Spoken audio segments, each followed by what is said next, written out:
Greetings and salutations, mappers, and welcome back to Honkai Star Rail. Last time, what the heck did we do last time?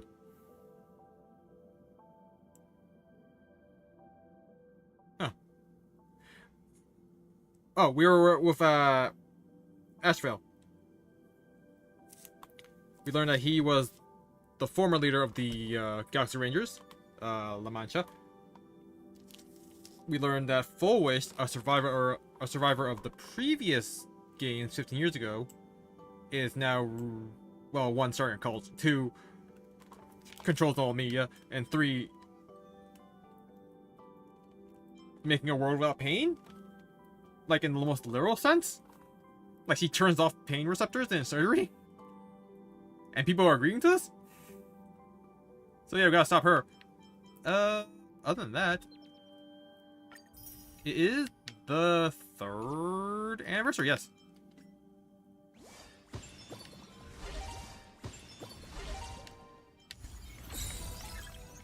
Like Recon's back. Sir Wolf level 999 is now in the warp, and we are going all in for her, baby! First and first, Light Cone. I'm pretty sure I have paid for this. First roll!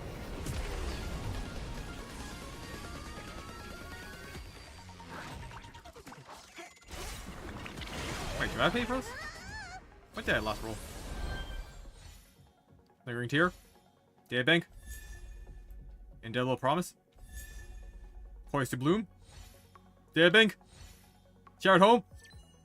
Yeah! Welcome to the Cosmic City! Reminiscence? Shared Home. Remnants. Wow, that's weirdly on theme with her. Alright, good start, good start. Now we're going all in. Oh, let's watch her Starlight Echo thing. Oh, left stick.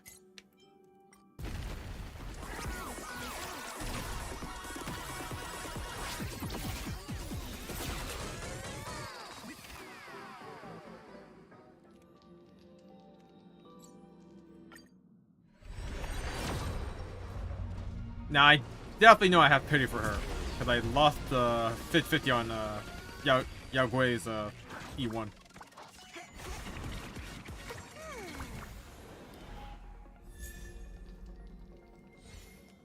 Why can't I skip this? This is odd.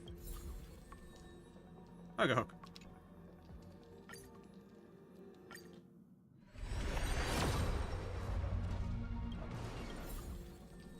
Another hook.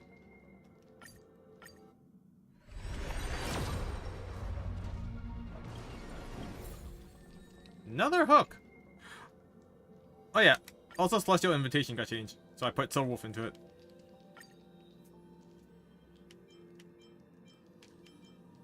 Now, logically, I should put Himiko in it, and not Welt or Clara. But I want to max out Clara, and I also want to max out Welt now that he has Nova Flare.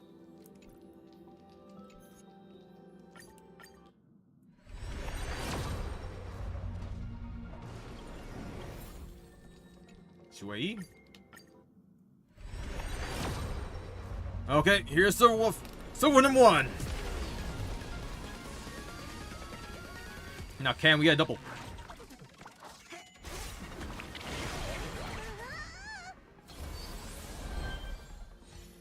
Fine fruit. Rania? What? Who did I roll for? That's not right. The Moles watches you. Loop. Cornucopia. Shadowburn. Cereal. Shout Home. And Silver Wolf. What? Mutual Demise? That shouldn't have happened. Did I get my rolls wrong? Oh my god, stupid controller. I should still pull it up somewhere.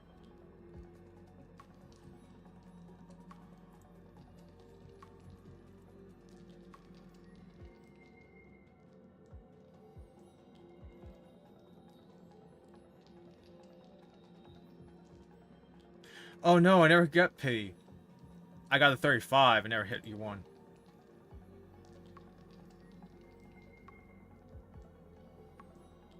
Well then. That was lucky.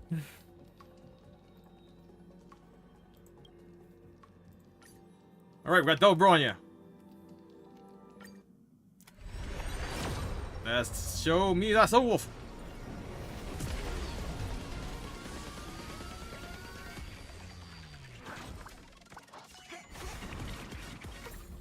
And another hook. Show me soul wolf. Damn.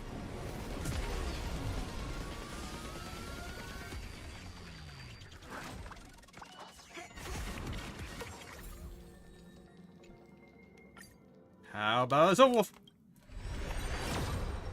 I kind of wasn't keeping track. I think we're at 4 or 40.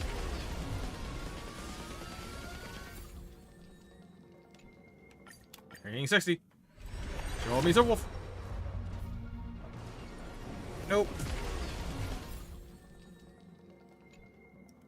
Here's 70. Show me soul wolf. Nope. Man, I've been having real bad luck with this, huh? Here's 80.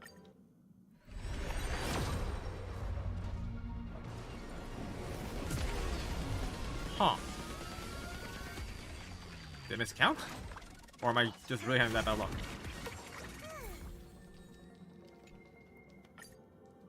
Here's 90?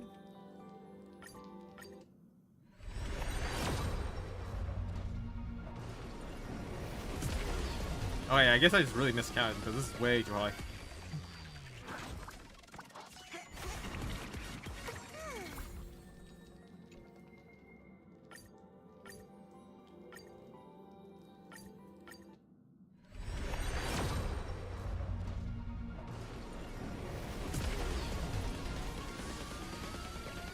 Wait a second. Something feels like it's going horribly wrong. We've gone past this now. What is going on?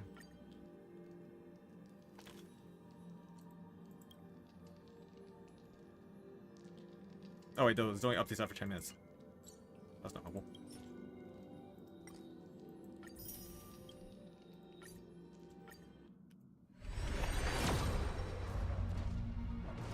Okay, I gotta keep track of this time.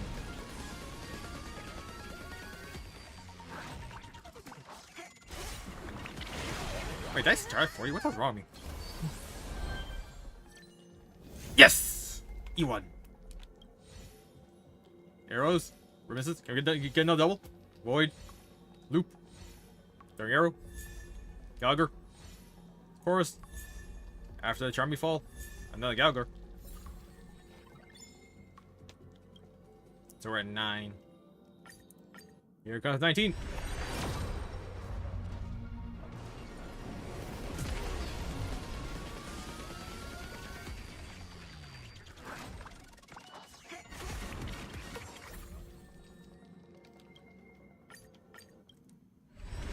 Here comes 29. Oh, early. Nice.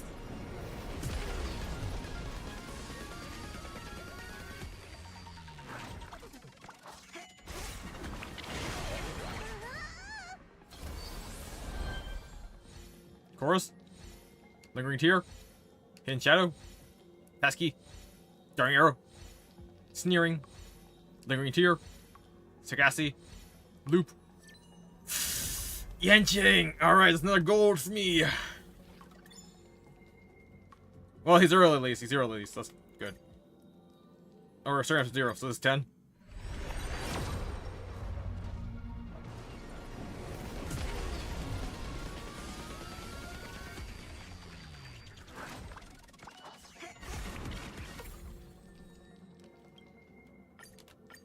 $20.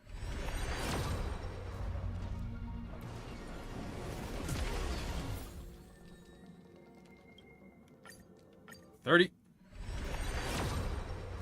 Come on, it's a wolf. 40.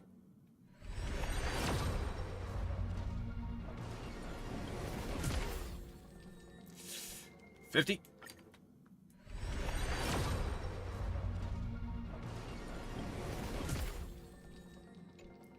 60.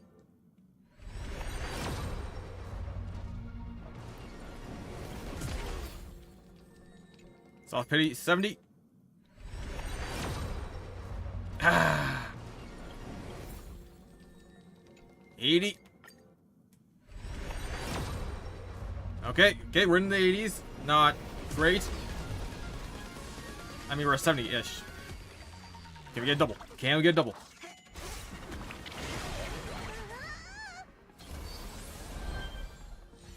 Alright, pioneering. Sneering. Sneering. Sneering. Okay, it's definitely mocking me now. Alright, E2 Silver Wolf. And a hook. Chorus. Reminiscence. Amber. Shadowburn. So we're at 5. Well, I said all in. We're going all in. 15.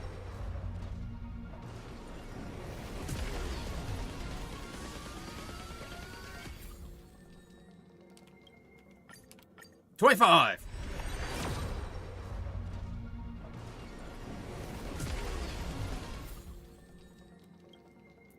35.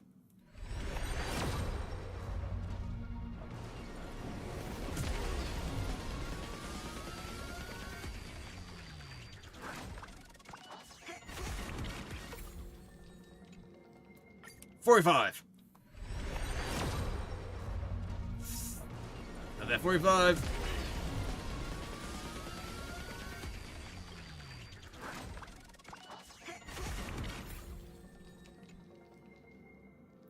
A little short.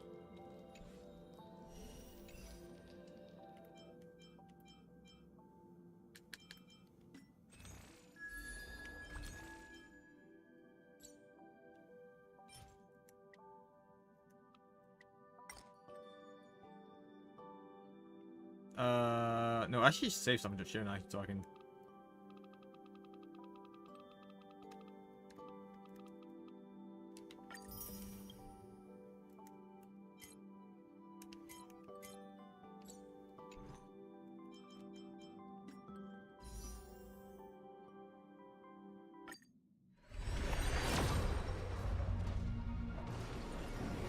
$55, right? 65.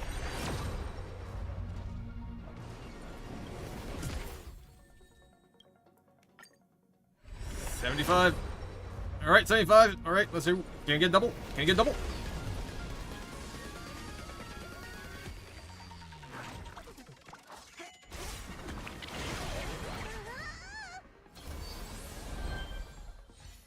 Sagacity. Void. Void. Mutual Demise. Mission Cogs. Multiplication. Concert for 2. Shadowburn. E3. Got the E3. Amber. So we're at 1.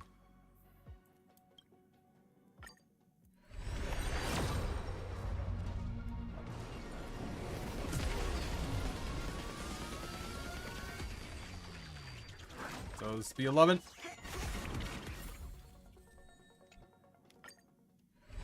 Show us 21. No. About 31. No. About 41. Yes? No.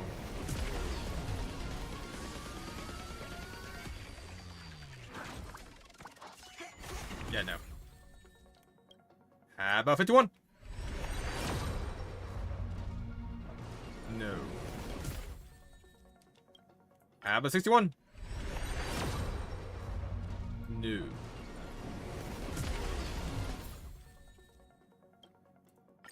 About 71. No.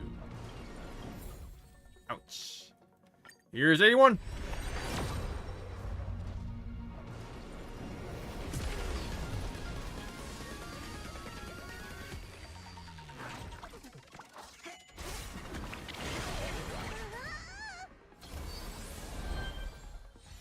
Alright, Cornucopia. Void. Adversarial. Meshing Cogs. Gallagher. Chorus. E4 Silverwolf. You'll love to see it. Sagacity. Meshing Cogs. Defense. Alright, we're at 3 now. So that would have been 77? Yeah. Not great, but we still won at 50-50. Let's keep going! Alright, they're at 13. That's a no. 23. No.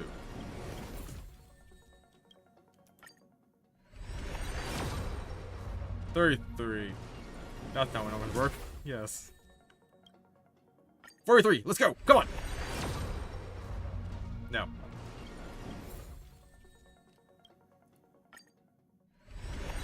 53. Nope. 63. Let's go. Come on. Nope. 73, please. Man, we're getting high 70s every time, huh? Alright, 83. Let's see it.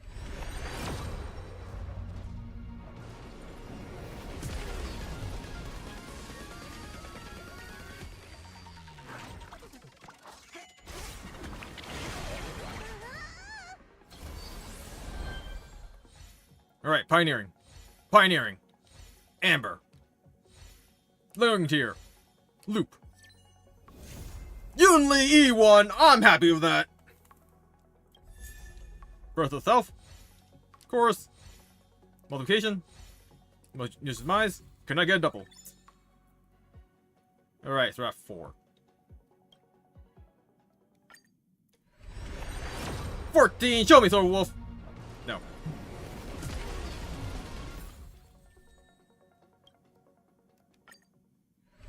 24! Show me, Sword Wolf! No. 34, show me, Sword Wolf! No. 44, lucky 44, show me, Sword Wolf! No. 54, show me, Sword Wolf! No. 64, come on, Sword Wolf!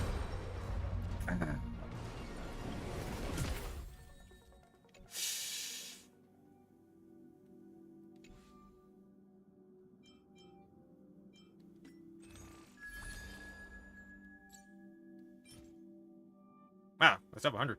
Can I get E6? Ah, might as well go for it.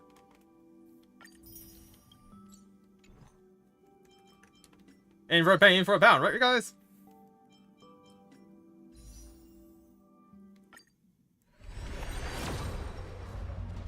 Wait, what number are we at? 74?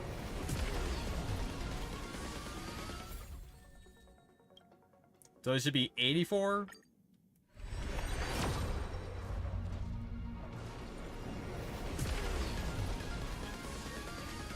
Can we get a double? Can we get a double on the last one?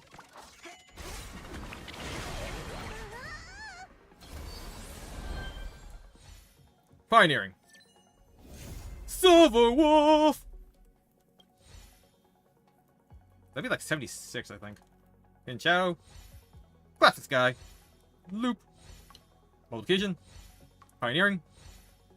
Collapse the Sky. Hook. Adversarial. Ooh, that's a large one. So it'll be 8. Alright, we're 18. Come on. Show me early one, please. Ooh, the end. Nice. 28. Can't we get a 28? No. 38. Let's see a 38. No. 48. Let's see a 48. No. Can I see a 58, please? No. Let's see, 68.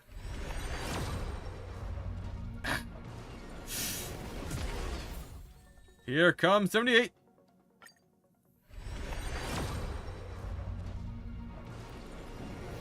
Can we get a double? Can we get a double?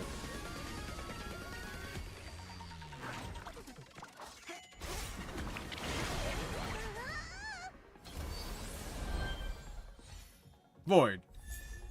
Shui. Hidden Shadow. Pioneering. Hidden Shadow. Neutral Demise. Chorus. Pioneering. Collapsing Sky.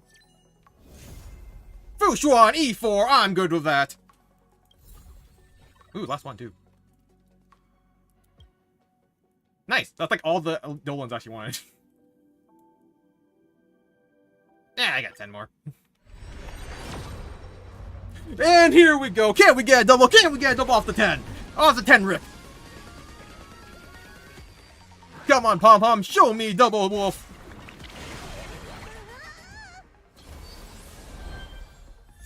We got a hook. We got an E5 Silver Wolf. We got a defense.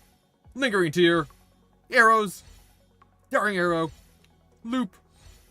Adversarial. And another hook. And Cornucopia. Okay.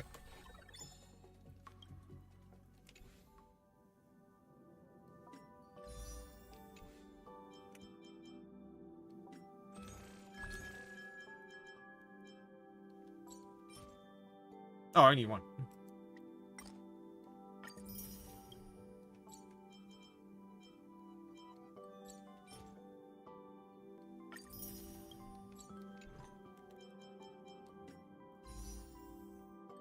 Here it is. The final 10 pull. Can we get her? Nope. But you know what? We got E5. Shockingly enough.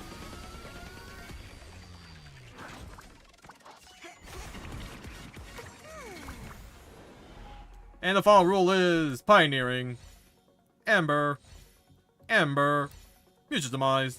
Ember. Chorus. Fine Fruit. Chorus. Shui. Multiplication. And that's it, folks.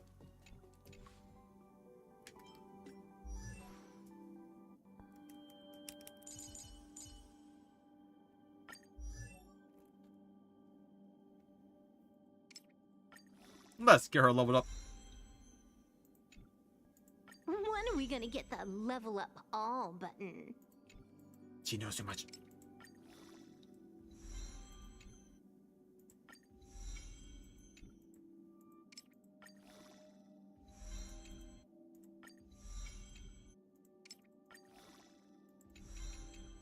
When are we gonna get the level up all button?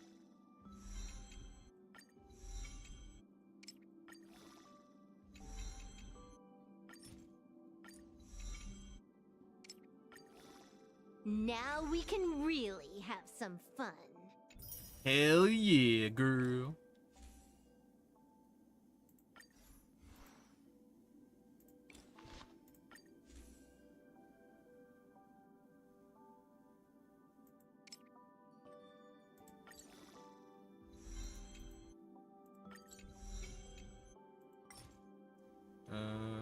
When Island.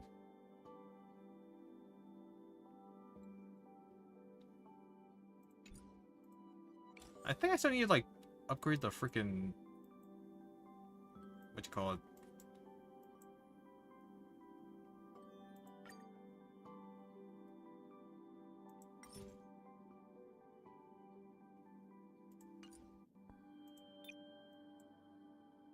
The elation ones.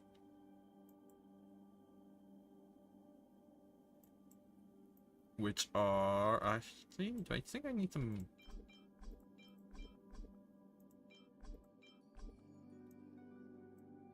I need the remembrance ones too.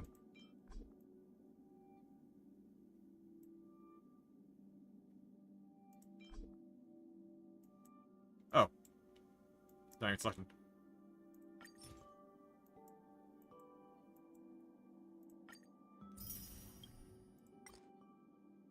Hey, you can't filter this, it's really kind of annoying.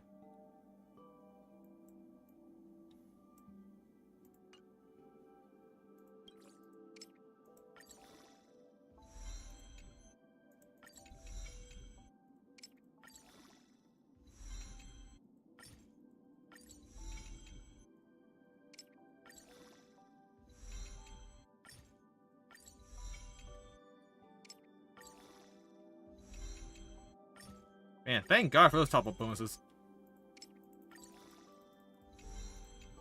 Only time of year I actually spend money.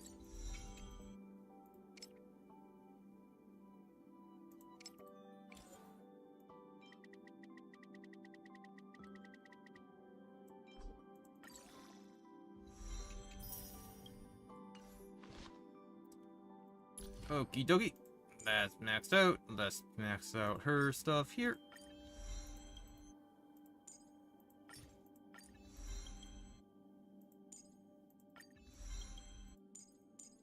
I always max out my talents first. What about you? She knows too much.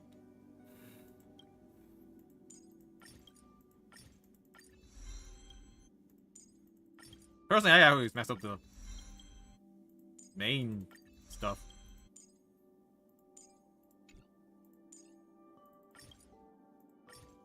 I always max out my talents first. What about you?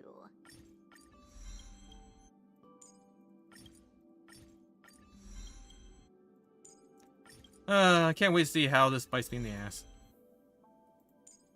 I always max out my talents first. What about you?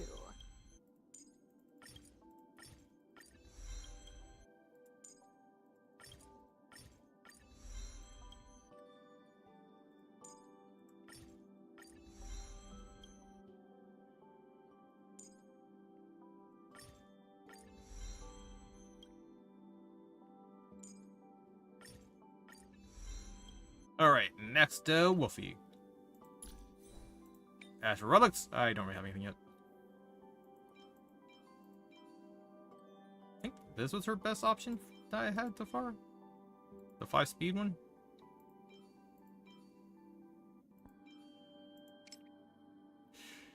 Best option, not really great.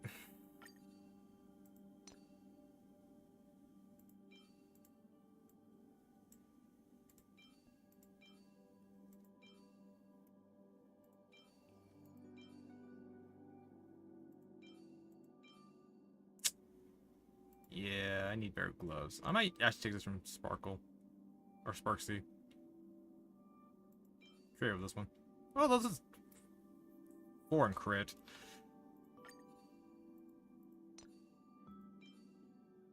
Ugh, God, I rolled so poorly in these things. It's frustrating.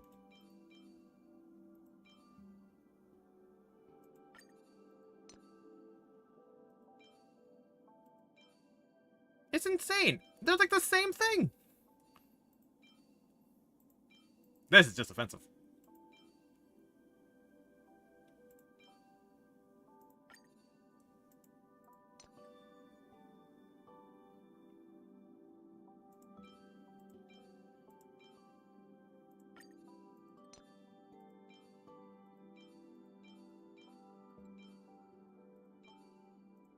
Man, all my farming so I didn't get anything good.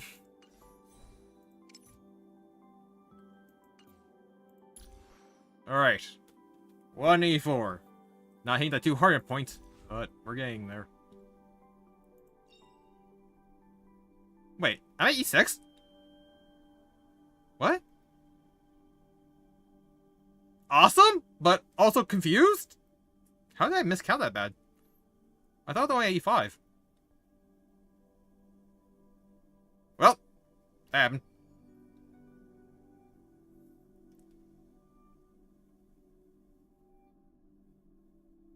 I'll leave her at E0 for now.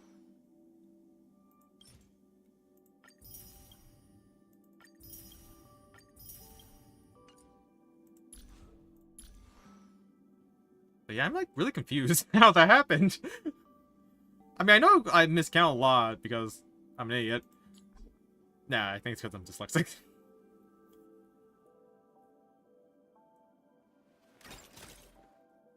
Talents maxed out.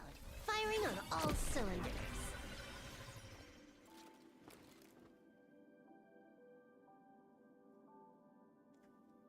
Yeah, I'm super happy I got E6 so easily.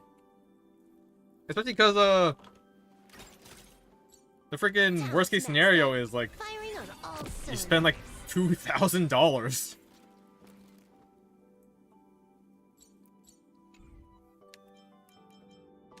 Considering the fact I only spent $200 for like the top-up bonuses stuff. This is really good. I mean, sure, it's like took all my savings from like over the year of my Starlight stuff, but yeah, it's fine. They all start from zero sometimes, right? Everything starts somewhere. But now, also, I been wanting this Dolan so long. The E4 of Fushuan. Isn't every morsel, every drop predestined? It basically makes her Aventurine. Which, honestly, this should have been E2. But, you know what? It is what it is. Now, if I get her Light Cone to E5, I think I can ult every turn? Depending on like, how frequent the enemy hits. But I have to play manually because I have to use her skill every turn. But now that's an option. An option I wouldn't play with for a long time. Anyways. Yun Li. Got her E1 now. A sword must be hammered and refined 1,000 times over before it can be forged into a weapon.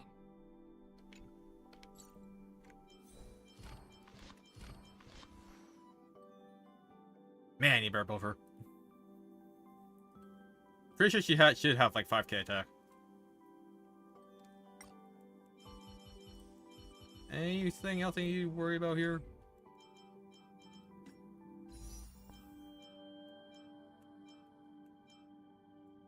Alright, temple. Yeah, no. It's a march. And that recovered my lost.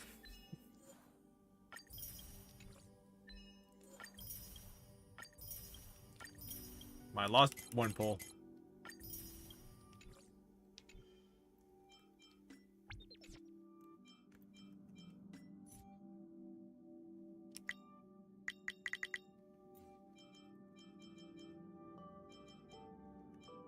Okay, let's make a team.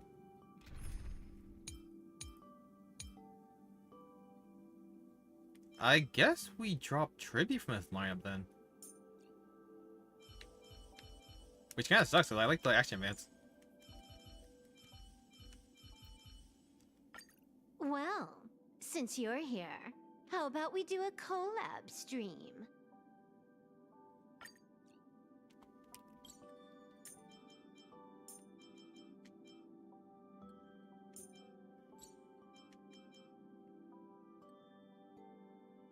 Interesting. Boop and boop. Anyways, story team.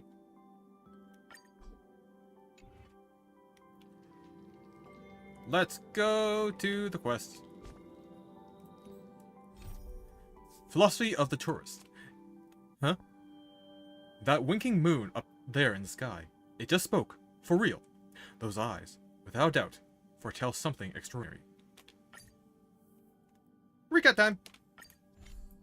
After defeating Sparksy at the Graphia Academy, I followed Himiko to the Imagenesis room tucked away on the campus, where records of the Herald of Death incident were stored.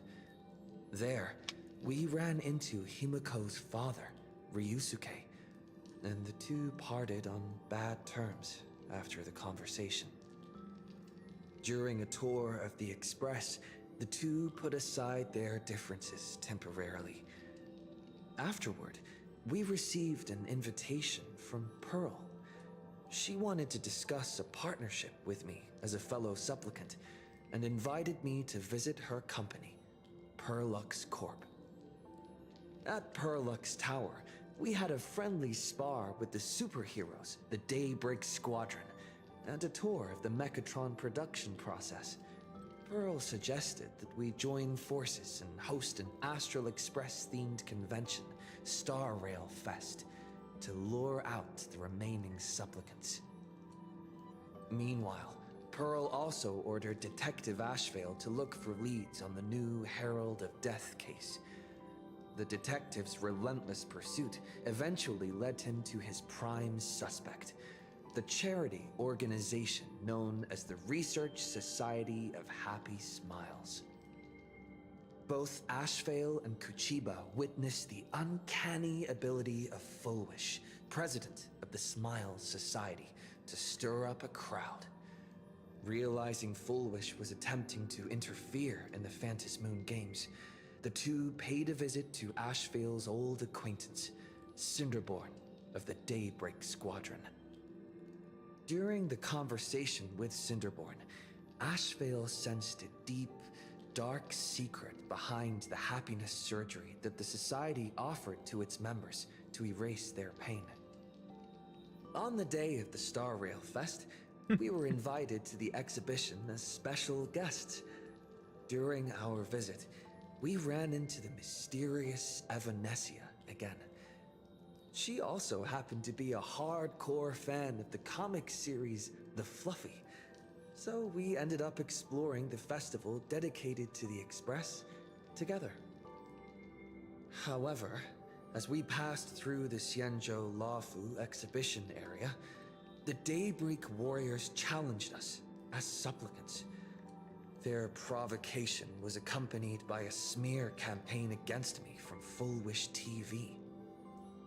The Daybreak warriors launched a massive attack with the reanimated Mega Mechatron Alloy King Pom-Pom. When all seemed lost, Ashvale unleashed his power and broke through the enemy's offensive.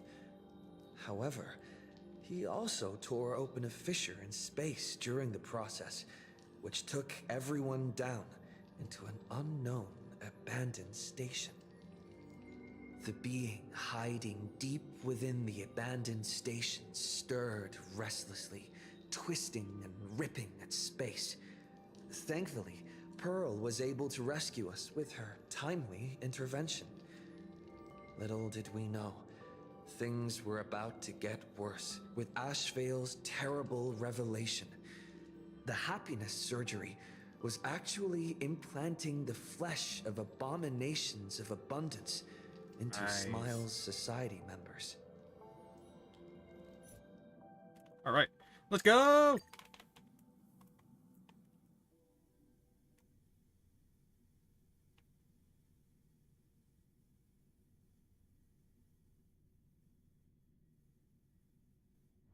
It's still early. Where to now? Wait, what? Yeah, it's not terrifying when everything still looks the same.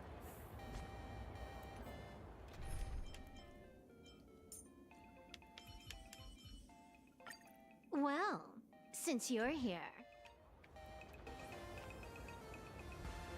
Strange hat name. What? Who? Who? Green. The lights? Is it the lights? I'm not even close to the lights. Why is that even an option? Anyways, talk to Marsh. Wait, did you hear that? The moon just spoke! I'm not hearing things, am I? The Master of Elation is here? Hurry, make a wish. It might actually come true. In the worst way, yes. hang on. This isn't right. Is it? Oh, that winking moon up there in the sky. It just spoke. For real. Oh, hey, it wasn't just me, was it? You heard that too, right? I heard it loud and clear. Everyone on the street heard it. The whole world heard it. I heard it too. That's why I came straight back for you. The winner of these Phantom Moon games shall inherit all my authority and become the true, permanent Eon of Elation. Which means... Haha, changed the prize. The Aeon of Elation just raised the stakes? Precisely. Aha has raised the stakes. The final winner will inherit the authority of Elation itself. Are you serious? This is so wild. It doesn't even feel real anymore. Yeah. Every time a path has vanished or been absorbed, the cosmic turmoil has lasted for dozens of Amber eras. The transfer of an eon's divine authority. How could that ever amount to a mere wager, lightly traded in a single world's game? Why would Aha do something like this? I say, immediately realizing the answer. The most logical explanation is that Aha wants to steer this game toward utter insanity. But then, who can possibly fathom the mind of an Eon? Have the stakes ever been raised like this before? Not every Phantom Moon game's ending has been recorded. Many were lost to time, most likely a consequence of the winners exercising their newfound divine authority. But as far as recorded history goes, this is unprecedented. After all, the chance to be an Eon for just 1 minute is already an irresistible lure for many. Something about this feels... Aw. Like, how do we know that he is Aha? Is that some other elaborate scheme? Exactly. It's just too weird. Can you really just give up being an Eon? What if this is just a big prank by those masked fools? Exactly. In the historical records, God damn it. instances of the Phantom Moon speaking are few and far between, and the likelihood of it being influenced by an external force is exceedingly slim. What's the point of all this?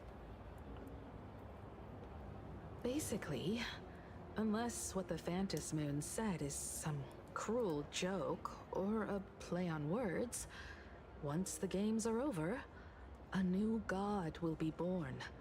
One of unknown identity, unknown morality, and unknown purpose. They won't be a guest with a 1-minute pass to the Elation theme park. They will be its new owner. They may spread good fortune and steer the great wheel of the cosmos toward hope. Or they may be a god of utter malice, mocking all who stand against the destruction, intent on dragging the universe into an abyss of despair.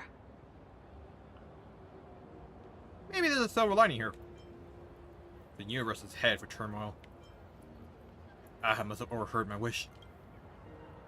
You wished that if you won the Phantom Moon games, Aha would become the new leader of the Anti-Destruction Alliance. Perhaps Aha heard your idea and decided to pack up and flee in the middle of the night. Yep. No way! It's Baseball, Raccoon, March Bunny, and Hime Cat in the flesh! Oh, what are they doing here?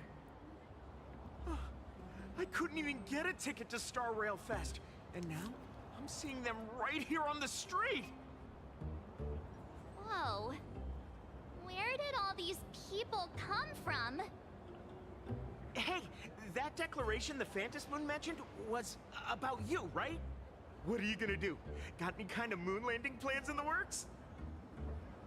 You should just hit it with your bat!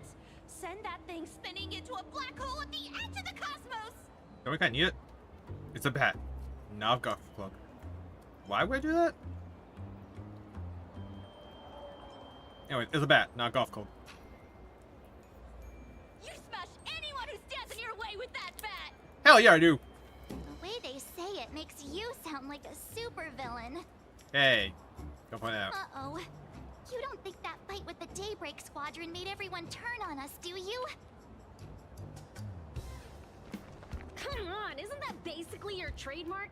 You beat the Daybreak Warriors senseless. Oh! All these big shots from across the cosmos, fighting to the death right in our backyard. It's gonna be epic! Epic. Are you brain dead? One wrong move from them and we're in serious trouble. Just like what happened with the Herald of Death years ago. Sign this for me, future Eon! Yo! When you become an Eon, can I be your emanator? Right on. We should get away from this mess. Let's head back to the Express and discuss matters there.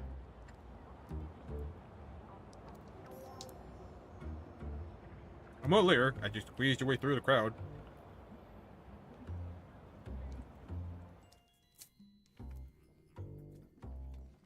You're back. Himiko messaged me. She filled me in on the Star Rail Fest and the Phantom Moon's declaration. Things really are changing fast. Yeah, we're at Steel's Walt now. You're our fanboy, Walt. Our allies may start to have second thoughts. Now winning the games is more important than ever. I believe our objectives remain the same. Yeah, that's right. We came here to win. A bigger prize doesn't change that. Still, the mere fact that the Phantom Moon made a declaration is anything but ordinary. To prevent the divine authority from falling into the wrong hands, the supplicants may go to any lengths now with their tactics and actions. After all, in most people's minds, they alone are the ones best suited to wield power. Right or wrong has little to do with it. Such is the nature of human will. Yeah, and that may be exactly what the Phantom Moon wishes to see. A spectacular, head-on battle of ambitions. Madame Pearl has sent a communication request to the Astral Express. Accept transmission?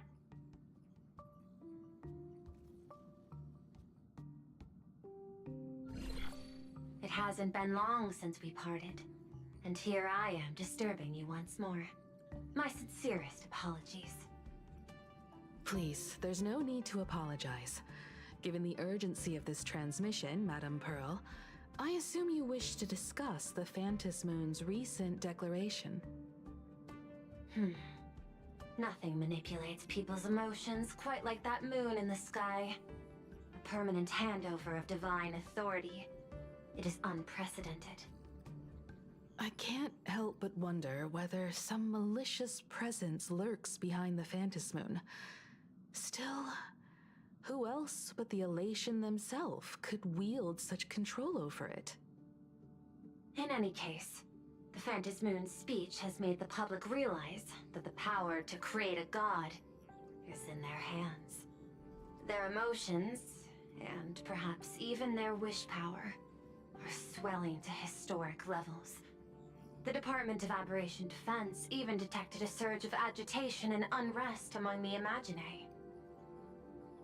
When normal people believe power rests in their hands, their decisions tend to grow more radical and reckless. Please, be careful, and make sure to protect yourselves. Protect ourselves. We need protection? It isn't required, but I advise you to limit your appearances in public spaces. The Media and Public Relations Department has been monitoring public sentiment. At present, speculation and criticism regarding the Astral Express are surging. I've seen it online myself. Following the fight with the Daybreak Warriors, there's been no shortage of hostile commentary aimed at him.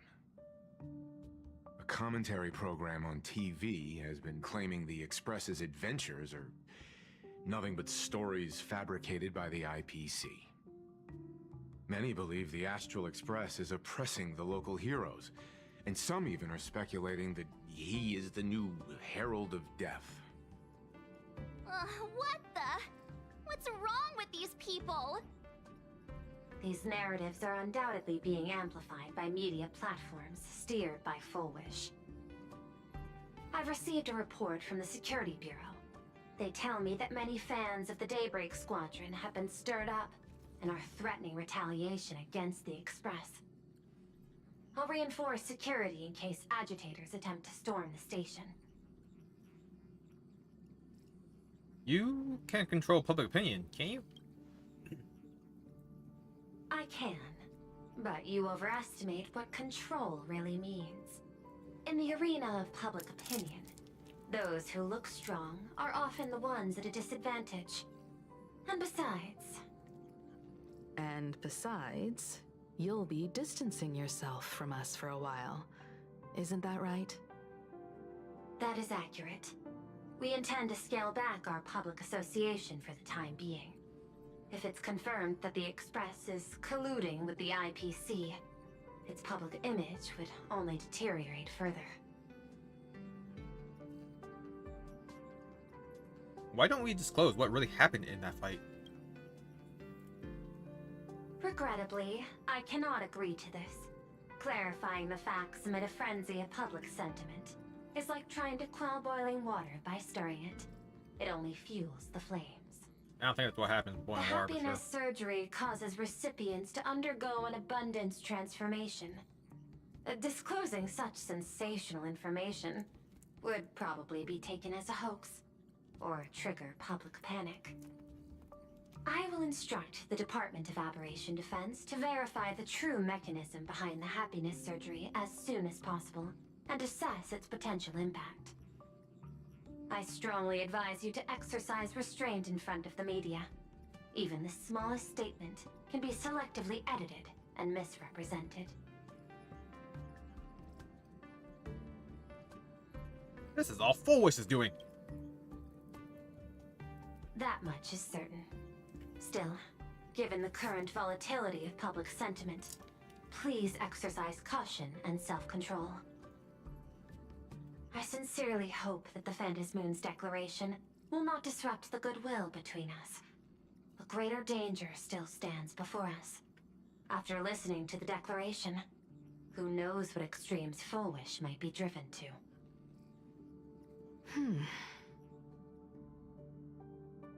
Affairs demand my attention, so I must excuse myself. Should there be further developments, I will keep you apprised.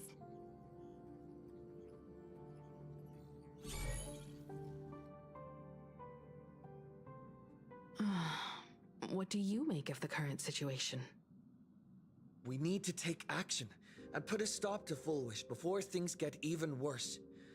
Even if I'd never joined the Phantom Moon Games, I'd still make this decision. For everyone she has fooled. For Scott. For Cinderborn. We cannot allow her to deceive and poison innocent people in the name of happiness. Agreed. Given the likelihood of Fullwish acting unpredictably, we should confront her with everything we have. That reminds me, I've been wondering, the happiness surgery taps into the power of abundance, yet Fullwish seems perfectly normal. Just, how did she get her hands on something so dangerous? Perhaps it's the lingering poison left behind by the previous Herald of Death. Herald of Death? Lingering poison? 15 years ago, the monster who turned living flesh into his artwork would, in the heat of combat, slip into bouts of frenzied elation and delirium. The murderous mark he left behind, the bloody bloom, was no mere delusion. According to his interrogation transcripts, he claimed to witness a brilliant golden tree promising him everlasting life. Isn't that the arbor? Yeah, Ambrosial Arbor. Golden tree. Ambrosial Arbor? The Phantasmoon Courtyard's sacred tree? I'm gonna go with the arbor. I cannot say whether the vision this madman claimed to see corresponds to something real, but the possibility cannot be ruled out. He claimed that in his hallucinations, the golden tree's branches coiled around him, drowning him in frenzy and pleasure. He wanted its blossoms to bloom before all, and to bring about that miracle, he was willing to slaughter without restraint.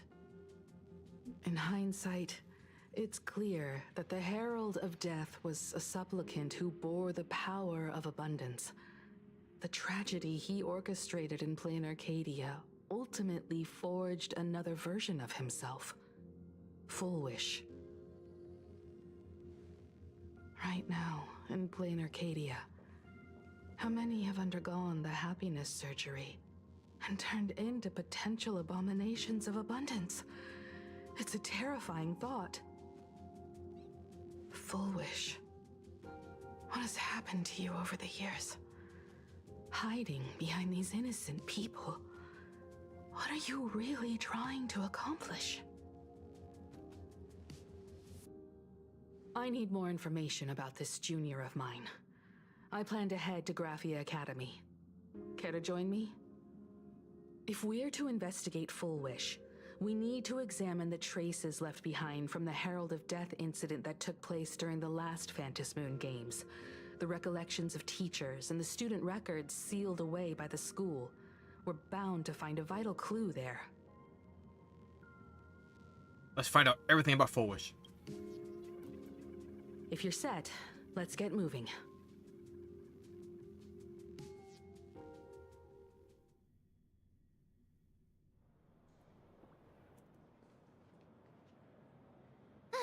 Well, after that so-called dream campus experience, we've ended up back at Graphia Academy. It's almost like revisiting the place after graduation. Wake up, March. I suppose you could call this your alma mater now. Wait a minute.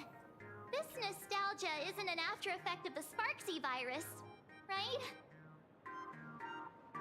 Don't worry, March. The Department of Aberration Defense conducted a comprehensive disinfection of the campus. That's a relief. The last thing I need is to be mid-investigation and suddenly morph into some hopping, dancing mushroom rabbit. Speaking of which, where should we begin our investigation into Full Wish? Maybe we should start with the teachers who are familiar with the situation? We could check the archives. How about talking to the dean first? He wasn't even here for the event, so I don't think it's gonna be helpful. Teachers! Teacher makes sense. I think it's best we see my father first. Really? It's only appropriate that we obtain permission from the dean before proceeding with the investigation. Ah, right. Permission. That's the thing. 15 years have passed, but there should be a backup of the student files, work logs, or visitor records, and only he knows where they're stored. Let's go then, to the dean's office. Say yes?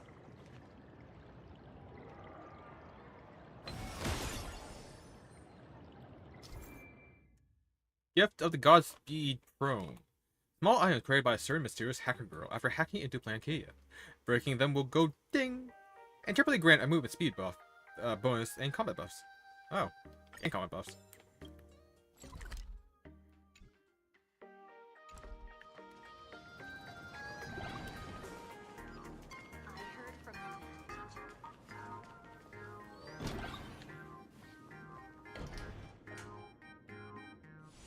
Himeko!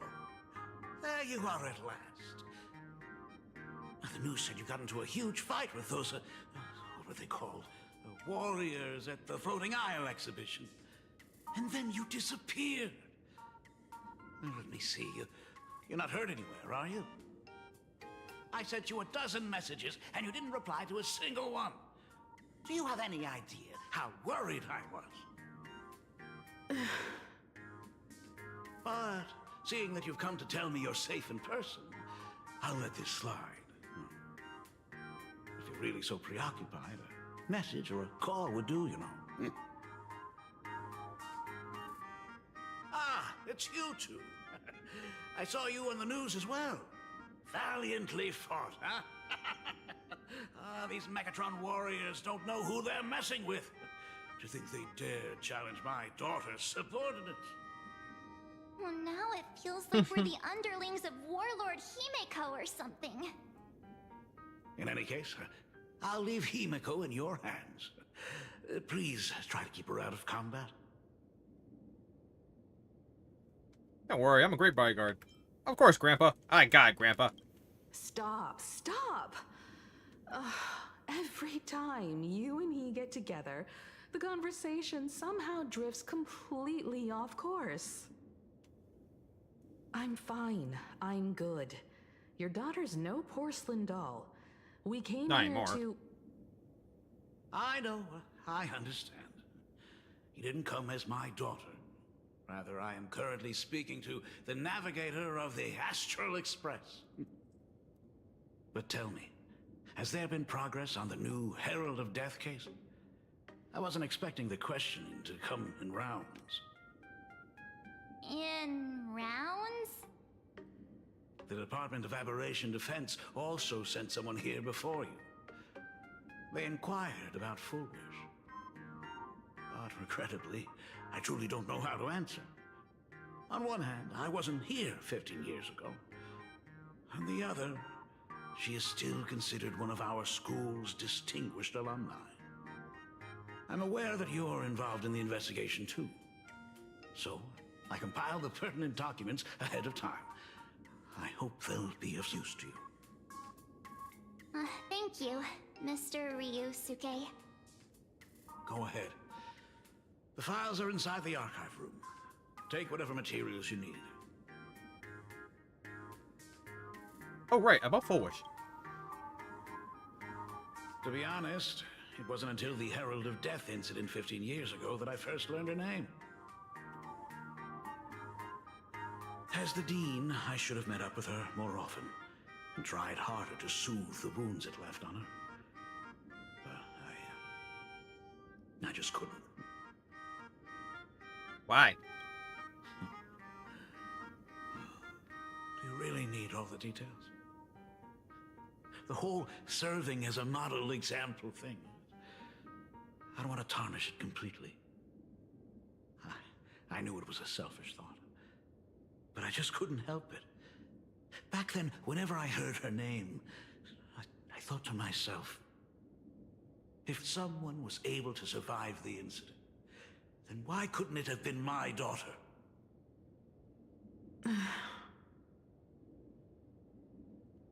15 years ago, you...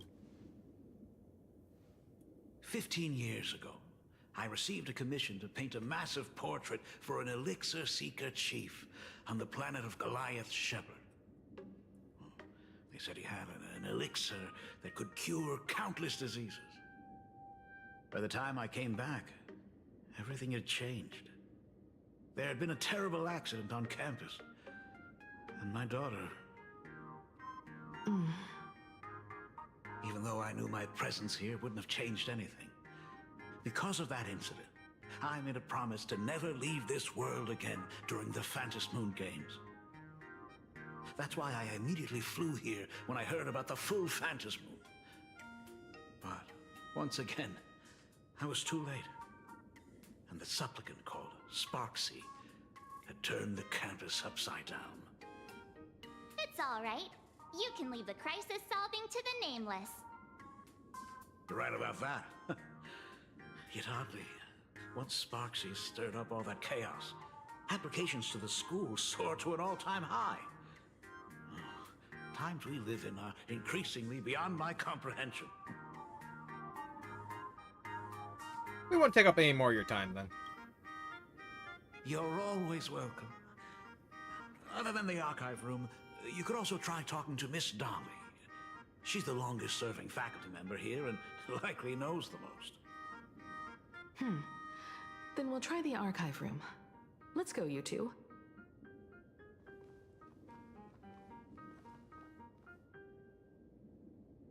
Thank you, Dad. We should be able to find the archive room and Miss Dolly around the Imagenesis classroom, right? Or right in front of us, I guess. Wait, is that the Imagenesis classroom?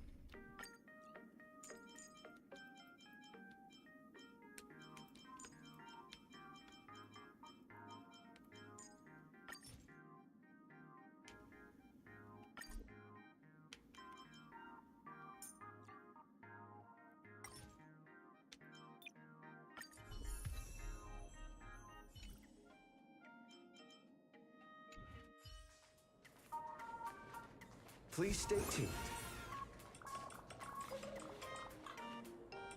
Oh my goodness, I thought I recognized you in the distance. Himiko, it really is you! Miss Dolly, please forgive me for not coming to see you sooner. I've been back for a while now, but this is the first chance I've had to come see you. Don't worry about it. I'm simply happy that you cared enough to visit. I must apologize about the mask you entrusted me. In the end... Please, I can't thank you enough for safeguarding the mask all those years. Look at you. You haven't changed a bit. Oh, you and your friends look like you're in a hurry. Is there something you need to attend to? We're here to talk about Full Wish. It is said Full Wish is an outstanding alumna. Foolish? The poor child who survived the Herald of Death. The school organized a fundraiser for her back then. I still remember how she bowed again and again with tears in her eyes at everyone who helped. Poor girl. Though she was lucky to have survived, her parents didn't make it. There were rumors flying around the school saying she had something to do with the Herald of Death. Otherwise, why would she be so lucky? She's the only one who survived. What a bunch of scoundrels. Well, might turn out they're not wrong. And a good heart. And becoming famous, she often came back to visit the school and sponsored a number of scholarship projects. Speaking of which, do you know anything about what happened to her after she graduated from school? I heard she went somewhere beyond the sky to further her studies after graduation. She had the chance to work for the Interastral Peace Corporation, but chose to return home and take over Seafell TV instead, which was on the verge of bankruptcy. Somewhere beyond the sky. Miss Dolly, do you know where she went exactly? I never heard. However, she pushed out many projects after taking over the TV station and managed to expand their business to the whole of Plain Arcadia in just a few years.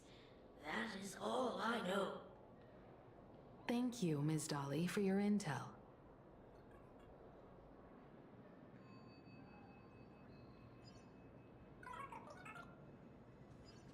I heard from the The new Herald of Death is real!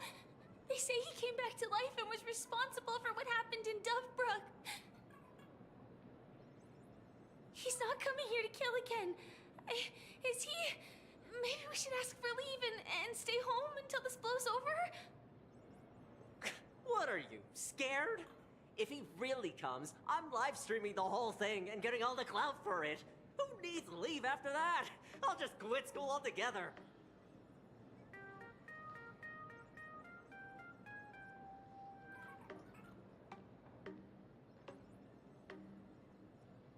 What do you know about the Herald of Death? I heard he murdered hundreds of students here 15 years ago. Hundreds? Really? I only heard that the crime scene still exists somewhere on campus. I don't feel too good about this. We should get out of here. If we help the Express Gang, there's a chance we might get featured in The Fluffy. You're seriously obsessed with becoming famous.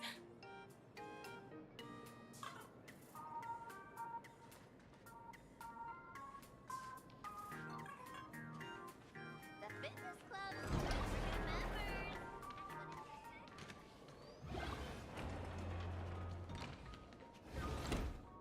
Ugh, the atmosphere in this archive room is giving me the creeps. It's so gloomy. Almost like we've stumbled into Fixtroll Garden.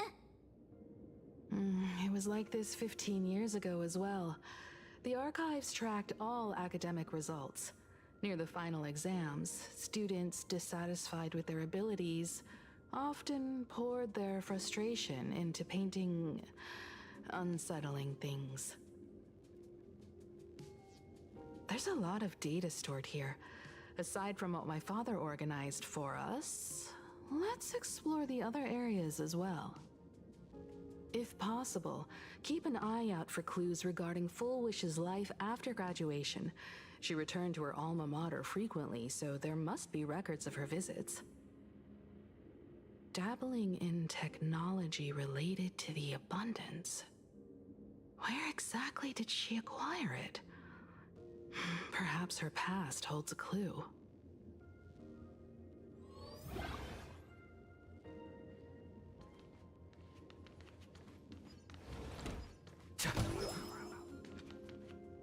Huh. Is this... Could Sparksy really have pulled the same trick again and left you a gift at the school?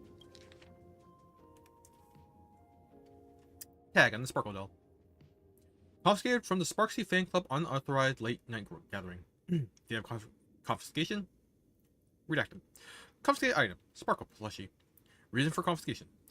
3 second-year students and 5 first-year students formed an unauthorized club called the Sparksy Fan Club and held an unsanctioned gathering in the gymnasium late at night.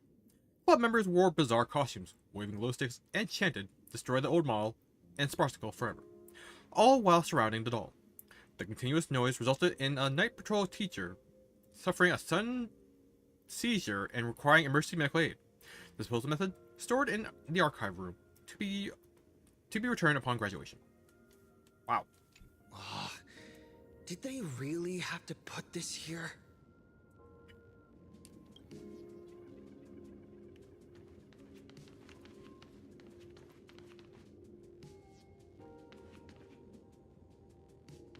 Wait, why is investigate the computer optional?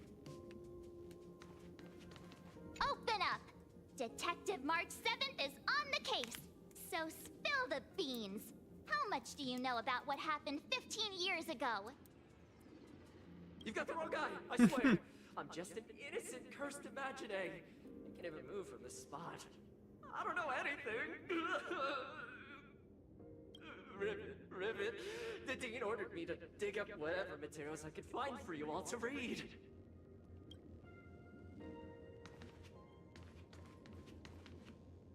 I've looked through the catalog, and there are serious gaps in the data. After the incident, the Department of Aberration Defense must have confiscated a significant number of the school's archives and logs.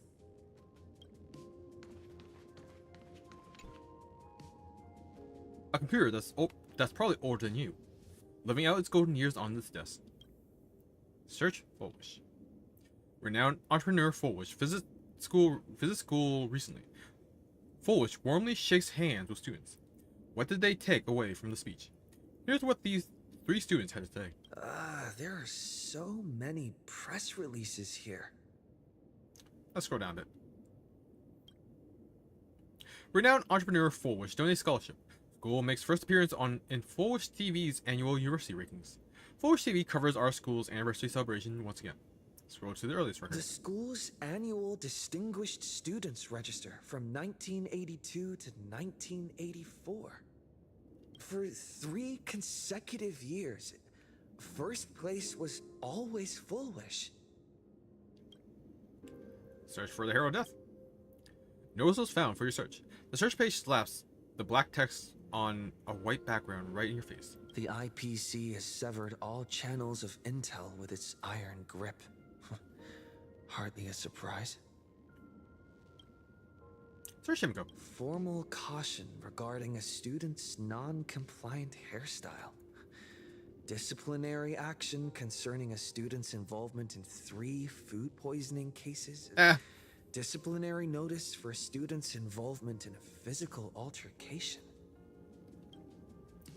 Simply magnificent. You read with bated breath, and it takes a good long while before you snap out of it. Right. This isn't exactly the task at hand. At the very bottom of all these entries regarding Himiko lies a faculty appointment notice from 15 years ago. That new red-haired assistant is the dean's daughter. Her constitution is weak, so she can't handle heavy labor. Remember, don't assign her anything outside of clerical work. So read the note in the file. Let's just stop there for now.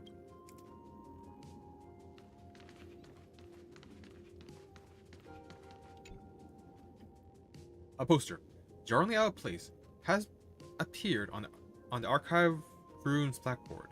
You remember seeing this Evanesia with ears that sway like the feeble willows in a gentle breeze, and half-lidded eyes drowsy as autumn waters ready to slumber.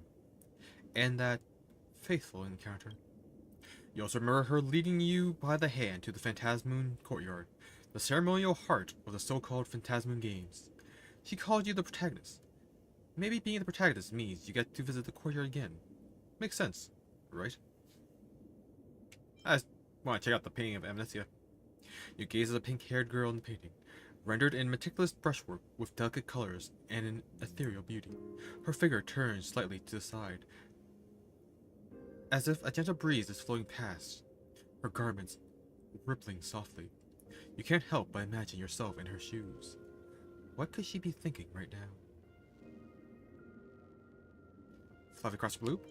Movements of the supplicants in the Phantasmoon Games. Me? He's not thinking about anything else. Probably thinking about the Fluffy. You know what? That actually makes too much sense. Comics are all you ever think about. When you get the chance, why don't you ask Evanesia about it? I'm sure she'd be thrilled to chat with you.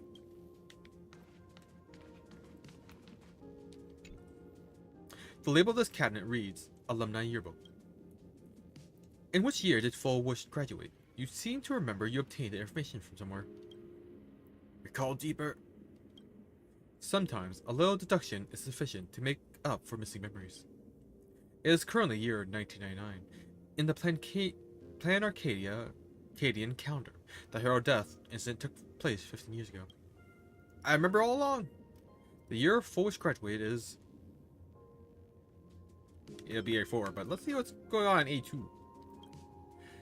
Your gaze sweeps across the useful smiling faces in the photos. It feels surreal to think that these people are now pushing middle age. Oh, my heart! Regrettably, Fullwish was not among them. Alright, let's flip to A3. The yearbooks got pretty well designed.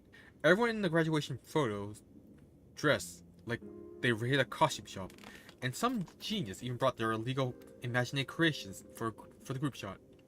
The school's culture sure is quite liberal. Regrettably, Fullwish was not among them. To 84. The first page is a somber graduation photo. None of the students in the photo betray any hint of a smile. They stood sparsely, like the teeth in an aged person's mouth, separated by absences that could never be filled. In the alumni yearbook for the class of 1984, you find the page belonging to Fullwish. Class of 1984, alumni yearbook, Fullwish. Personal information: name Fullwish, birthday redacted, address number redacted street, Seafield City, Plan Arcadia, Consternation Star Zone, contact redacted, post graduation destination, Institute of Cognitive Science, Garden Star of Botanical Study. My interest: favorite color white, dream destination the seaside, favorite animal hallucigenia, ideal career teacher. Message from classmates: graduation day has finally arrived, but so many never made it back. If I hadn't slipped away earlier today, could I have done something for them? When I look at the empty seats in our classroom, I often feel guilty for being powerless. Fullwish, did you feel the same? But I've come to terms with it now. The past is the past. Those of us left behind, we have to take care of ourselves. I hear the climate on Garden Star of Botanical Study is very different. Take care of yourself, Fullwish. Winning first place in the Campus Imagenesis contest, ranking at the top for several consecutive semesters. You have always been outstanding, Fullwish. That's why I truly believe you can make it through that nightmare and show all of Plan Arcadia, with a smile, that we won't be easily defeated by a single tragedy. I've never doubted that. A new chapter in life is about to begin. Facing the lens of life, please keep on smiling. Sarah. Message from a teacher. Hearing that you will soon leave Planet Arcadia to pursue cognitive science, I can't help but feel a sense of loss. It's a failure on my part as a teacher that I couldn't inspire you to stay in the Imagigenesis industry. But as your teacher, I fully understand your choice. To have helped shape a researcher like you for the Intelligentsia Guild fills me with deep pride. I sincerely wish you the vastness of horizons, Full Wish. May you realize your dreams, and may the sorrow sown in the past blossom into flowers of happiness in the future. Herman. Message from parents, left blank. Garden Star of Botanical Study. Cognitive Science Research. Huh. Miss Dolly mentioned that Full Wish went beyond the sky to study after graduation. Turns out, this is where she went. Let's go chat with the others.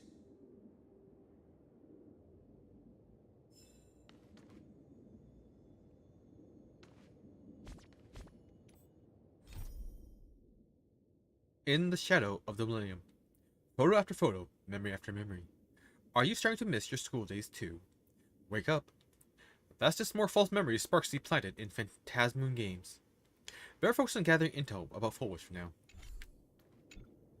Well, did you find anything? I found some clues. You tell Himiko about the clues you discovered in the alumni catalog. Garden Star of Botanical Study? It appears to be a greenhouse world located within the consternation star zone. Ah, found it.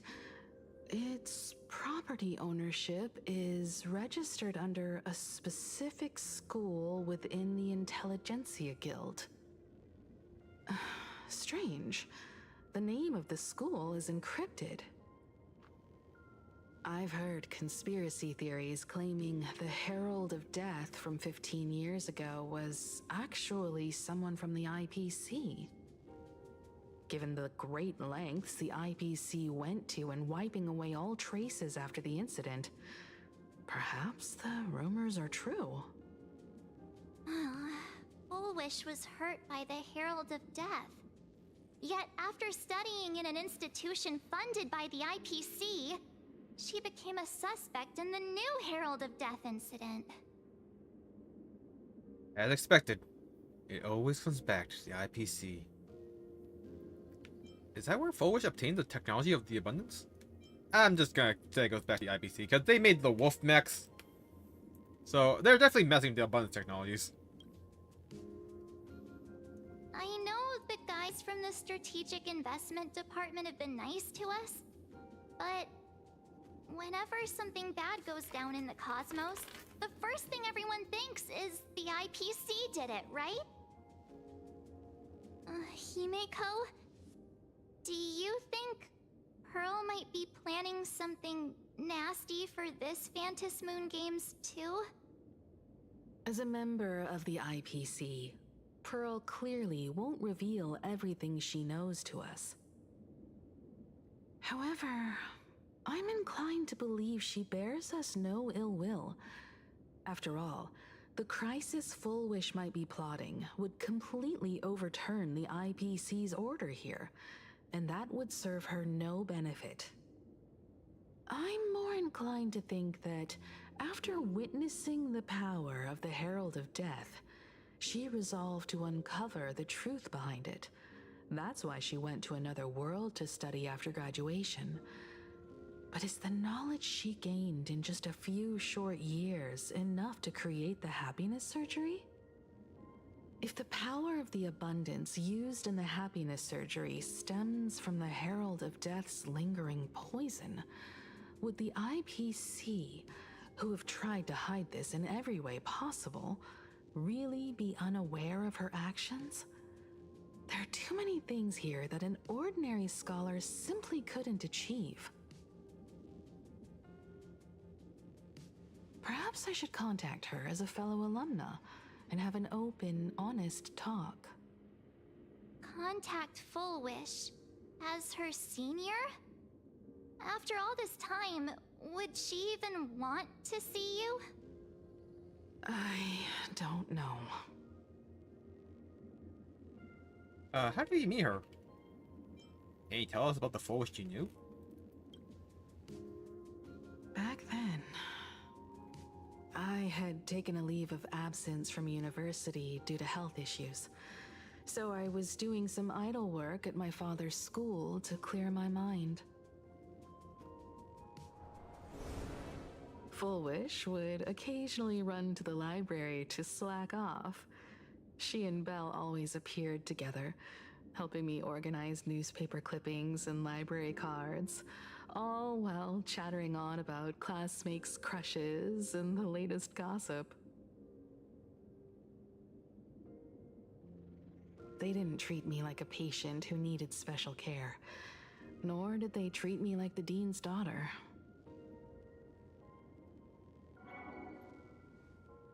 We often shared snacks brought from home and secretly dug out the school's collection of ancient books and paintings to admire them. Full Wish, she was the model student, always knowing a little more than everyone else. Her questions often went beyond the textbooks, pushing past the boundaries of what someone her age should know. When she looked through those illustrations of Imagine, her eyes would always sparkle. I could feel the passion in her eyes, and an unspeakable sense of loneliness. If she still remembers our old friendship, she will meet me.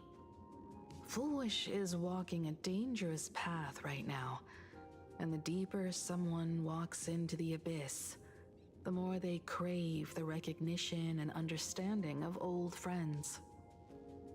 I want to ask her myself, why has the happiness she pursues become an illusion that can only be maintained by a taboo surgery? I'll go with you. I will protect you. I'll just go with you. She can protect herself. She's pretty. Just like Sally can. She's fine. Me too. Thank you, you two. And thank you for your investigation. Though many questions remain unanswered, at least I now have a clearer picture of her movements after graduation. By the way, before we leave the school, there's one more place I'd like to visit. Before I meet Full Wish, I want to say goodbye to that memory from 15 years ago. You mean that old school building from 15 years ago? We have all the clues we need, and the culprit is me. I love that guy. Wait, am I thinking things? Miss Tully should be here, right? I should find a chance to ask her about it.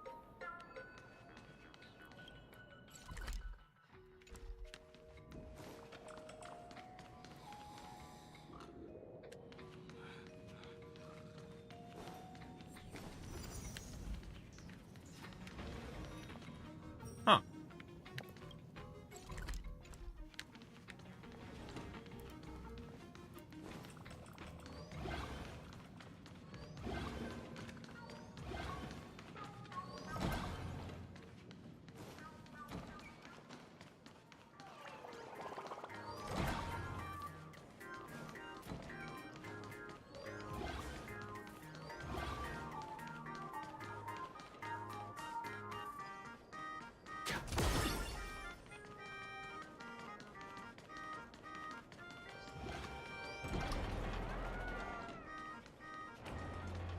Coins.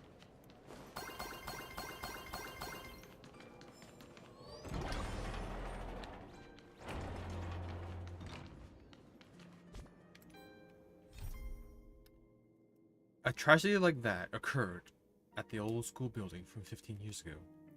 Even today, Himiko must still find it hard to move on. Go with her to bid farewell to that memory from 15 years ago.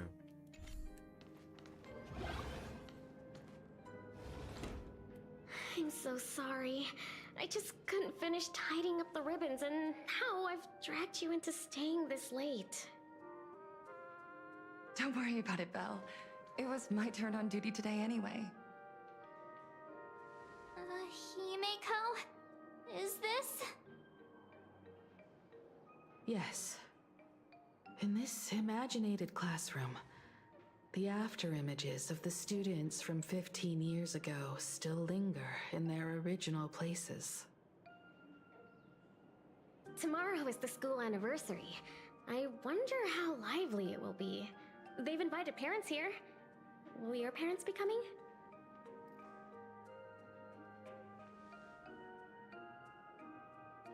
Oh, Full Wish? Oh, that's Full Wish from her youth. Yeah, Dad already took time off. By now he's probably out on the streets with Mom, picking out formal wear. If it's my daughter's performance, we have to dress to the nines. That's just like him. He always loves making those kinds of jokes. Then you'd better put on a good show, huh?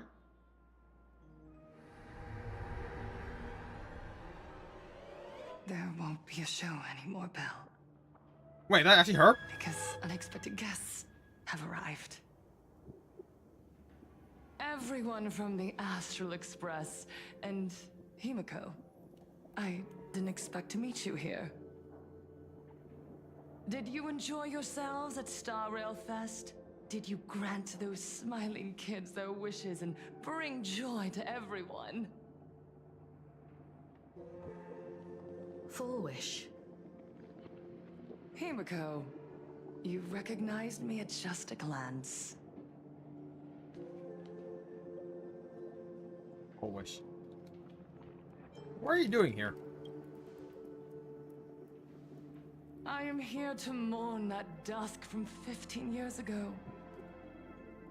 Before making any major decisions, I always come here to sit in silence for a while. I thought Himiko was at school like the rest of us that day. When I saw Belle lying in a pool of blood, when I was crushed under the collapsed wall and unable to breathe, the thought crossed my mind. Poor Himiko. If you had met the Herald of Death with that delicate frame of yours. But who would have guessed? You're alive and living quite well. You became the navigator of the Astral Express, roaming freely beyond the sky, just like the three of us used to talk about in our chats. Your dream came true. Congratulations are in order.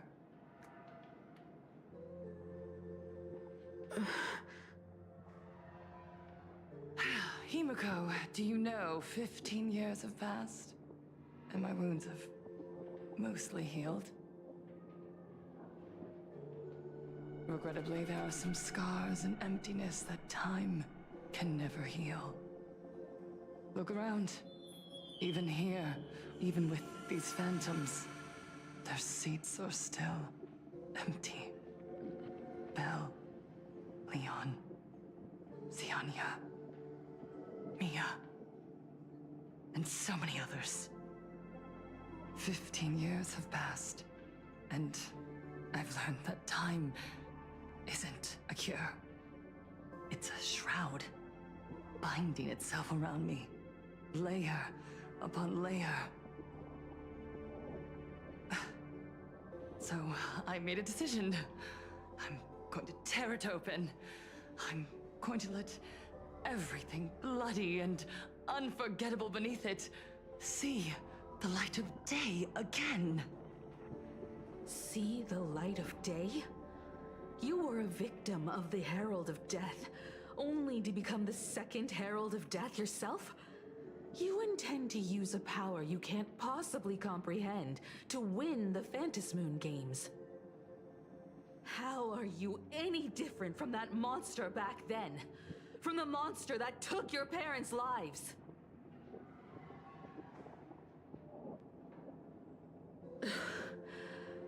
I'm sorry. I shouldn't compare you to that devil. You still have a chance. Stop this now. Stop? I'm sorry. But I that was her don't father, quite wasn't it? understand what you're saying. Just as I thought. She won't admit it. You know exactly what we're talking about. In that case, I can't let you leave. I don't think I have the right to do that. Anyway, you know exactly what you're talking about. I would advise everyone to think twice before making rash accusations.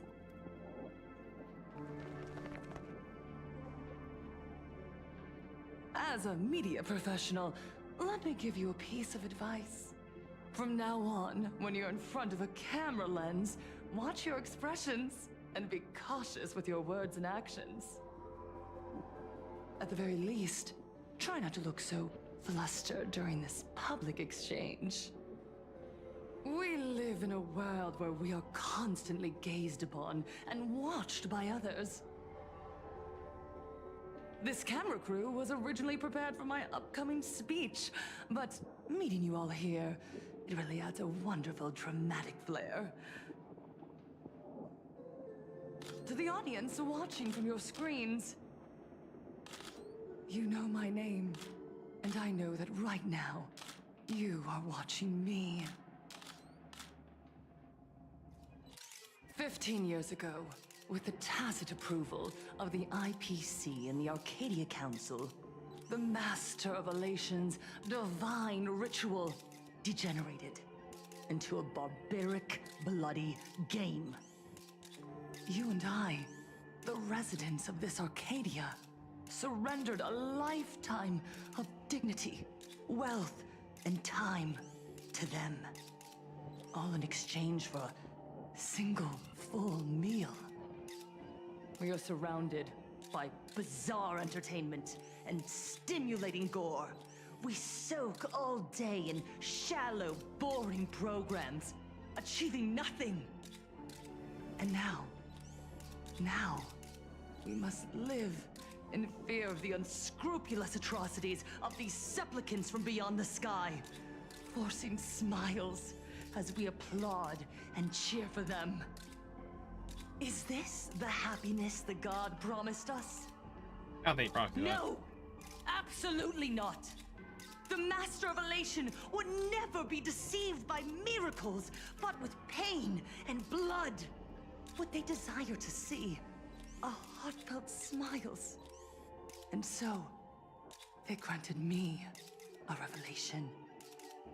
Everyone, on that evening 15 years ago, what saved me was not luck. It was not the supplicants, and it was certainly not the IPC. Right here, as the Herald of Death approached, step by step, the one who sent down a miracle was the Master of Elation. They allowed me to escape with my life. And when I was trapped in a small room, consumed by loneliness, they sent me a mask. They revealed my mission to me, to bring happiness back to a plain Arcadia that has lost its smile. I, Fullwish, survivor of the Bloodstained Games, hereby formally announce that I will join the Phantasmoon Games! In this game, I shall win the Eon of Elation's authority. And then, I will make smiles of happiness bloom on the faces of every single person in plain Arcadia! Himiko, don't frown. Smile. I will bring happiness to you too, just as I will bring it to everyone. I won't manipulate the Phantom Moon games like those high and mighty IPC executives. Nor will I treat the rewards granted by the God of Elation as bargaining chips for profit. We are in plain Arcadia, so we should decide the winner in a plain Arcadian way. I'll give you a stage if that's what you want. I invite you all to a televised debate at Full Wish TV in Seafeld City. The invitation extends to all supplicants. A plain Arcadian way? That's just a way that benefits you. We're not going. You can refuse, of course, but then, under the gaze of billions of viewers, you must accept your public image as frauds deceiving the world and cowards with guilty consciences. Remember, this isn't just an invitation. It is your only chance to defeat me in front of everyone. Since you believe you represent what is right. The stage is set. Come and perform this final act that will determine the future of the Arcadia with me. Or simply leave. The choice is yours. Darn it! Are we just going to let Full Wish walk away? We are right in the middle of the cameras she prepared. Remember to be cautious with your words and actions. Let's leave here and return to the Express.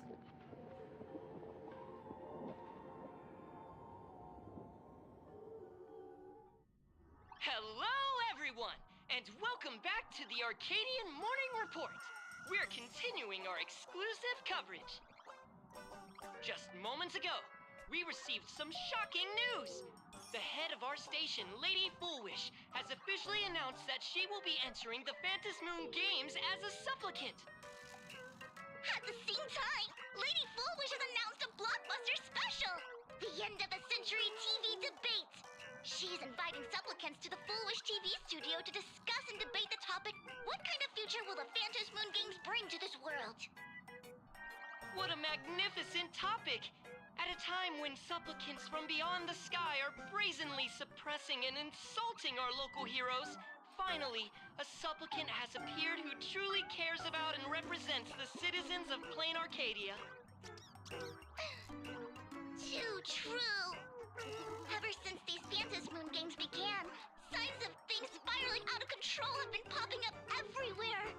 First, the famous streamer Sparksy tried to spread a mimetic virus. Then the nameless of the Astral Express clashed with the Daybreak Squadron, causing severe damage to Lookout Cloud and the Skyline Express line. With so many accidents happening, you really can't help but wonder, are we seeing a repeat of the Bloodstained games from 15 years ago? You got that right!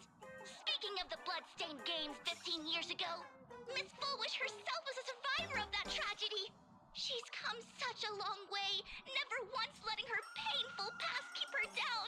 A true legend of resilience. Now Miss Foolwish has joined the fray as a supplicant.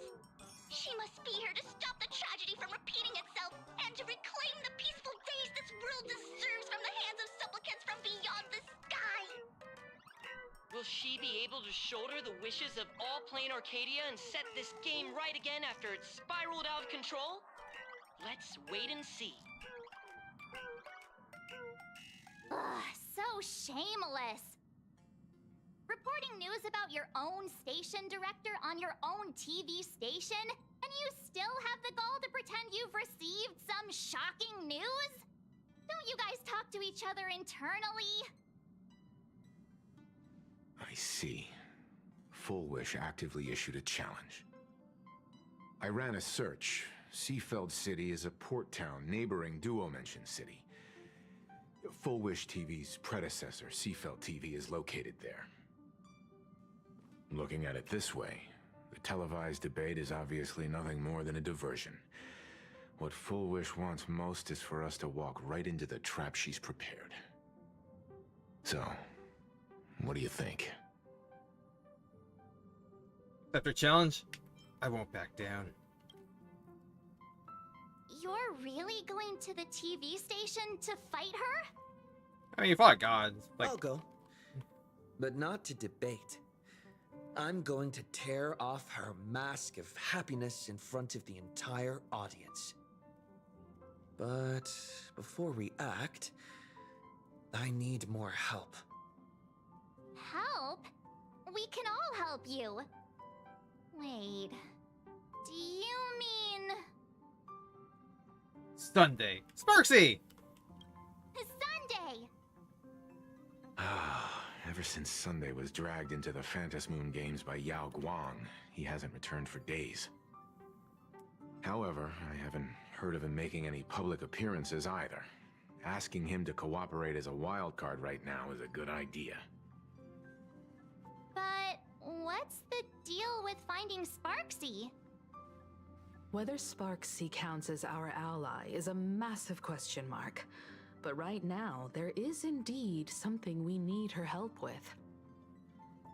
Full Wish said that when loneliness trapped her in that small room, the Master of Elation sent her a mask. Uh-huh. For real? So she's a masked fool? Correct. If every fool has stepped into the tavern before, then there must be traces hidden there left by Full Wish as a fool. Just like... how we track down the clues about SparksyCon. Sparksy. Will she stand on our side? Well, yeah, we this still have is that. certainly a condition she wouldn't be able to turn down. Meanwhile, we're at Venezia. Not long before, in the Phantasmoon courtyard. You just said, as for the brewing storm, whether the turmoil once again is the result of the laughter's mischief. What exactly was that supposed to mean?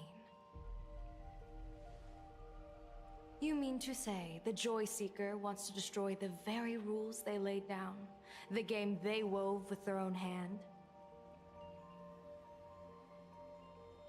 Come over here.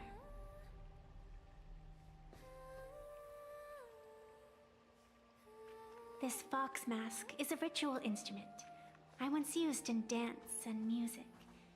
It accompanied me across vast distances in search of an elixir of immortality, a mark of who I was in life. I've lost count of how long it has been since I last wore it since being enlightened and transplanted here. But here it is, presented upon the altar again, which means... As the game's referee, you've been pushed onto the field. In this moment, you are now a supplicant. For over a century, I presided over a war game in which supplicants carved out their own territories and vied for supremacy, using the power of the masks. I've also hosted survival games where emanators took the stage to compete, invoking eonic powers to try and slaughter every last opponent in a single day. Whenever the Phantasmoon Games are at risk of being suspended or disrupted, I will use the authority granted by the Elation and the Abundance to measure, judge, and punish any violators. Oh. I guess you could call me the security protocol for the Phantasmoon Games. But now, someone has gone and designated me as a supplicant. It's utterly unheard of. Who else but the laughter could pull off something like this? Perhaps. Some entity harboring a deep-seated hatred for the laughter. Who could it be? Entities like that. I couldn't count them all even if I used my toes. Way too many. I warned that jerk ages ago. Take a joke too far, and you're bound to make enemies. See? Instant karma. Oh my gosh, he actually knows him. Never mind who he is, or what he's after. We're here, now. So what do you plan on doing? Fortune rests upon misfortune, and misfortune gives rise to fortune. Becoming a supplicant isn't necessarily a bad thing. Wouldn't that allow you to step openly into this chaos and drag the puppet master into the light? You're looking to team up with me? Team up with someone from the abominations of abundance that you Xianzhou people despise?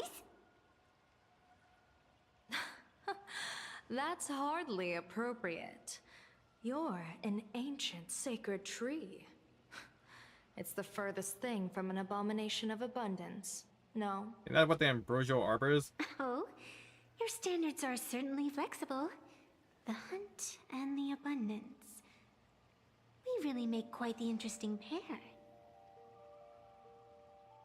So, where do you plan on starting? How about we start by freeing my friend in the tree? Wait, is something stuck? I nearly forgot about that. Chip away, little bird. I'll allow it.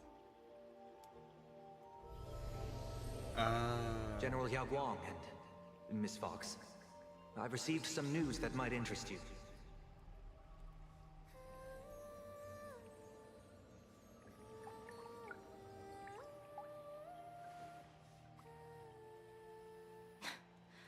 A happiness surgery that wipes away suffering. The power of abundance in this world is disgustingly excessive. It seems the most terrifying omen I foresaw may not originate from the Stellaron hunters, nor from plain Arcadia itself. This supplicant, called Full Wish, is also a dangerous variable. If you can, I would ask that you direct your focus toward Seafeld City. You want to take a trip to Seafeld City? It seems I'll have to use some special measures to shorten the journey.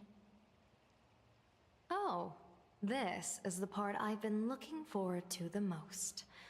I've always been curious where exactly this secret court is located, and what it connects to. Xianzhou lady, let me show you this world's most impressive method of travel.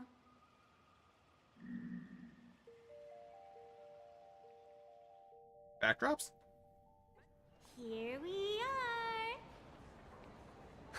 are! Already? Wait.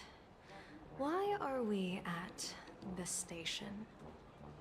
Because naturally, we're taking the express to get where we're going. All that buildup, and this is your idea of an impressive method of travel?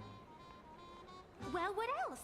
That's why I said you've definitely never seen this before. It's the Bulletworm Express. I bet you've never taken a ride on this. You're the arbitrator of the Phantom Moon games. For crying out loud.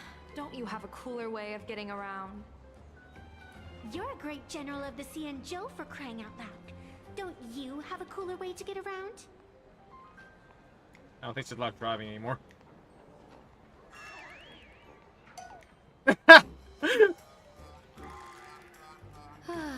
Fine, fine. For the first time in my life, I finally know what it feels like to be the fool. Ding dong! The train bound for Seafeld City is arriving at the station. Hey, you got any money on you? Spot me a ticket, would ya?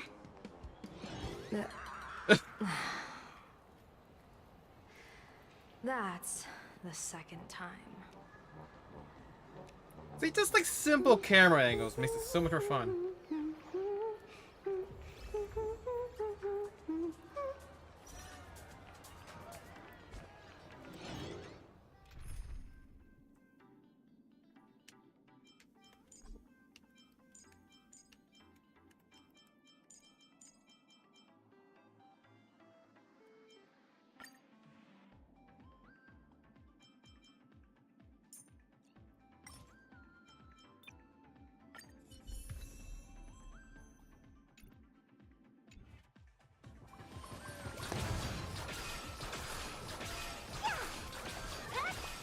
Game mode's really far. Wow. Like 2 meters in game length.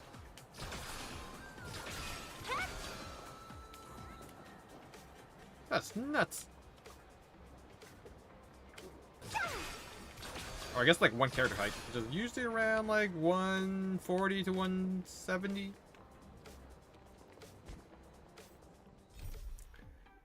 I've witnessed countless unforgettable tales, countless twists and turns of fate. Those heroes, those supplicants, contributed so many spectacular performances to this game. They take their curtain call, then step back onto the stage. Such stories have repeated themselves 1,000 times over, ever since the very first, all for the sake of this Arcadia. I've never grown weary, deconstructing, arranging, combining. You, always so similar, yet creating stories that are utterly different.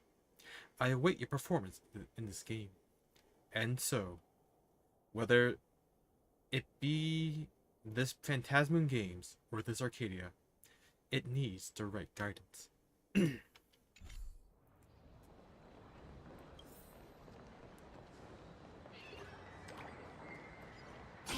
without a trace.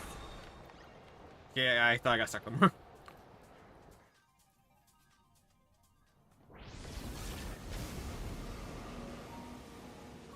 You haven't said a word the whole way, Xianzhou Diviner. Are you mesmerized by the scenery? Or is there something in your divinations weighing on your mind? After casting divinations 1,000 times, one may learn to keep a still heart. Yet, each foreseen omen of doom still clouds the inner lake with gathering shadows. That is why, before divining, I usually wipe clean my mind's eye to clear away stray thoughts, lest the outcome be disturbed. Take a word of advice from someone slightly your senior. Maybe it's nothing new to you. If we treat every approaching calamity like a final reckoning, wouldn't an infinite lifespan turn into prolonged suffering? Enjoy the present. Indeed, yet worldly joys are fleeting as morning dew, while our duties are as immovable as heavy mountains. Diviners often miss the fun right in front of them because they foresee tomorrow's suffering.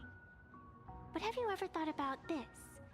That so-called suffering of tomorrow might just be the poisonous fruit sown by you being terrified today.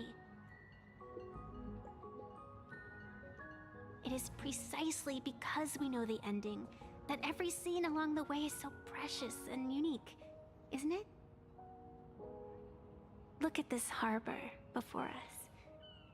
When I first set foot here, all these streets, the fishing boats, the people, none of them existed. As far as the eye could see, there was only fire. The seas had been vaporized, leaving only fractured seabeds and ash that blotted out the sun.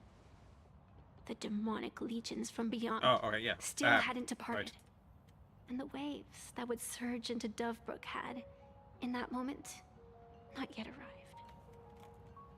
Just on the mountain over there, a painter and I looked out at the iron red scars on the earth. She told me, that which vanishes is bound to return. She swore to use her brush to preserve everything claimed by the destruction. It seems she succeeded. And so, I too shall keep my promise to her, maintaining the course of the Phantasmoon Games until the sands of time slip away. With every descent into this game's cycles, I shall enjoy myself to the fullest. Like sipping tea, be it sweet or bitter, I shall savor the flavor of every instant. To do otherwise would be a disservice to the people and things that have passed. To savor a fleeting moment against the backdrop of eternity, naturally the flavor is profound. A pity, though, Even as a long-life species, my time is brief compared to yours. As a Xianzhou native, the karma I carry is far too heavy. I could never learn how to be as carefree as you. Miss Evanescia, what to you is a game to be savored, is a life and death reality for the living beings of plain Arcadia? Alright then. Next up, I'm entering brooding and edgy serious mode. That won't be necessary. I shall use the Eye of Ishvara to divine the fates of the people in Seafeld City. If they face imminent catastrophe, a red fate slip will be hanging above their heads. The rainbow surveys the heavens, perceiving 1,000 forms. Across the meridians of destiny, the Jade Abacus reveals its script. The celestial eye opens and shuts, as calamity and fortune reveal themselves. Calamity looms overhead. The crimson slip is cast.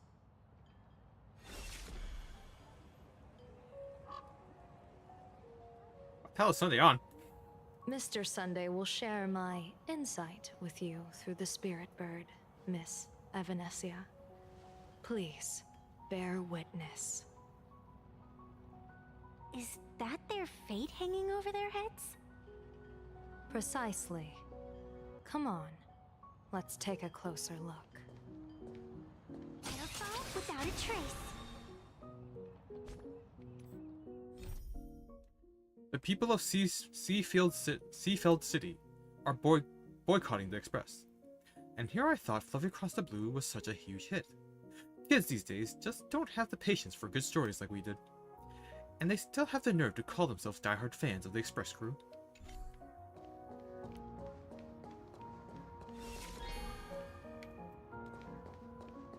Attention passengers. Odd. Why do these people have wheel slips hanging over their heads?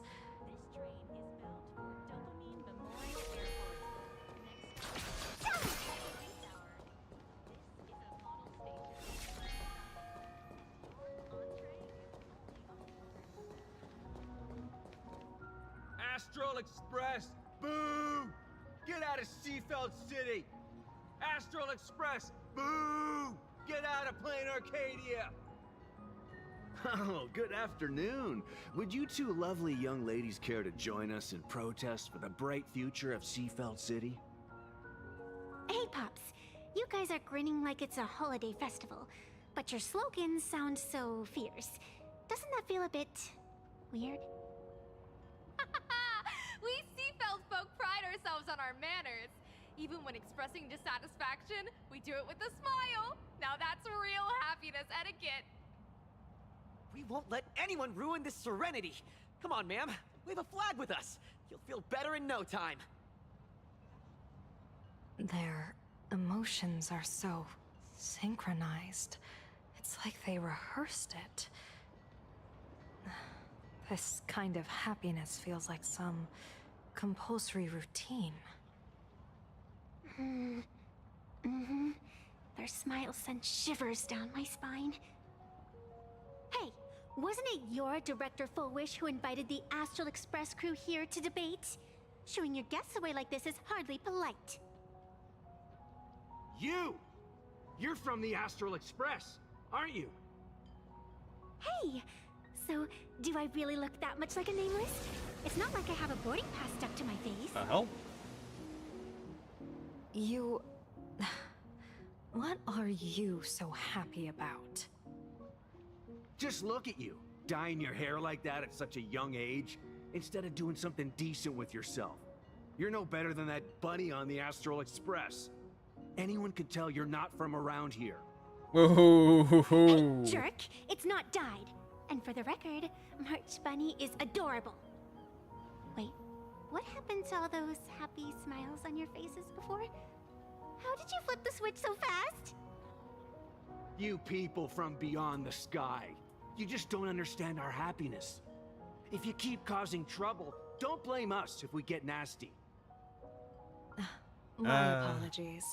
My little sister is young and doesn't know better.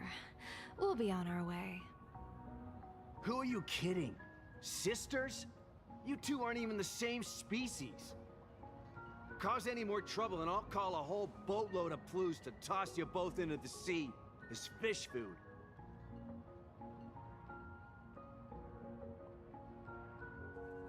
What the heck?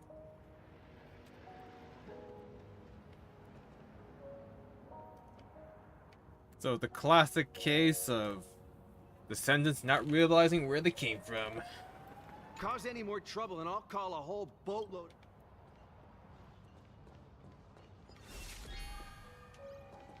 This is concerning. Chest, chest, chest, chest.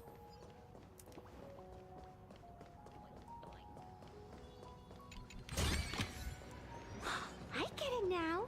You set up a surprise for me, didn't you? Yes. So creepy.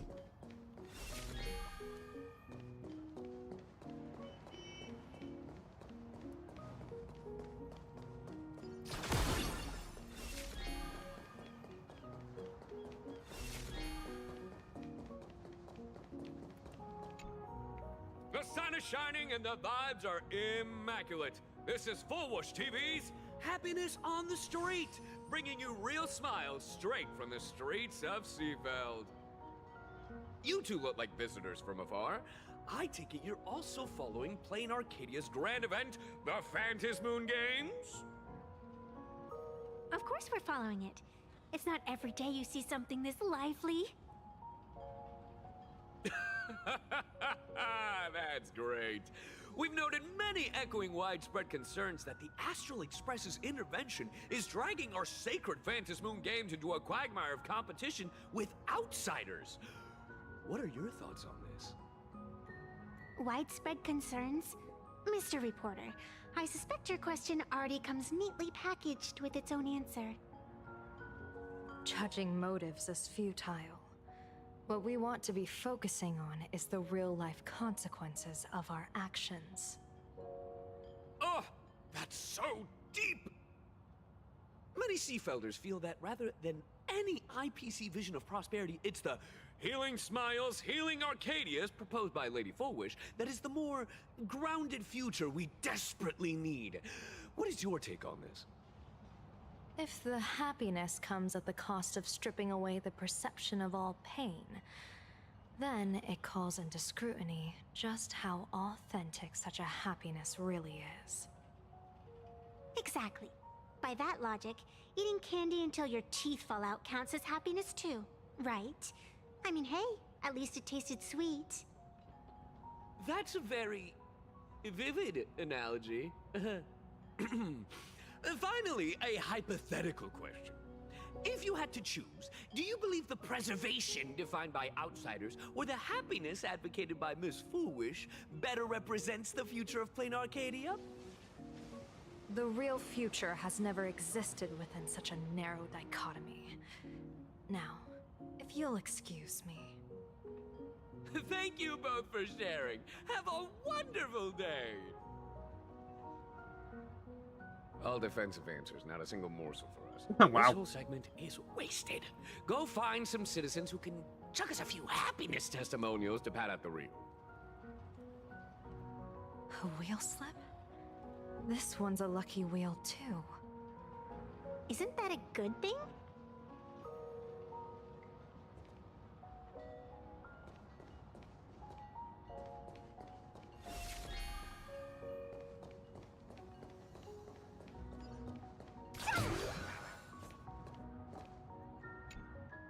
Welcome! Come try our happiness soda. One sip, and you'll be as lucky as Director Fullwish all day long. Why is it always Fullwish? Doesn't she work in media? What's that got to do with soda? Oh, you're an outsider. You would know. Director Fullwish is Seafeld City's pride and joy. She grew up just a street over. She's a true daughter of Seafeld. Can you imagine? After that terrible disaster 15 years ago, that child lost her whole family. Just a little kid. Truly heartbreaking. But she did herself proud. She pulled herself through it all, relying on sheer grit and optimism. Full Wish TV, back then it was still called Seafeld TV, even produced a special documentary about her called A Smile Against Adversity. I can't even tell you how many people were touched by it. And now, despite all her success, she hasn't forgotten to bring happiness to everyone. It's just amazing. Do you really feel happy right now? Of course! Just look at how happy I am. It's all thanks to the Research Society of Happy Smiles and Miss Fullwish.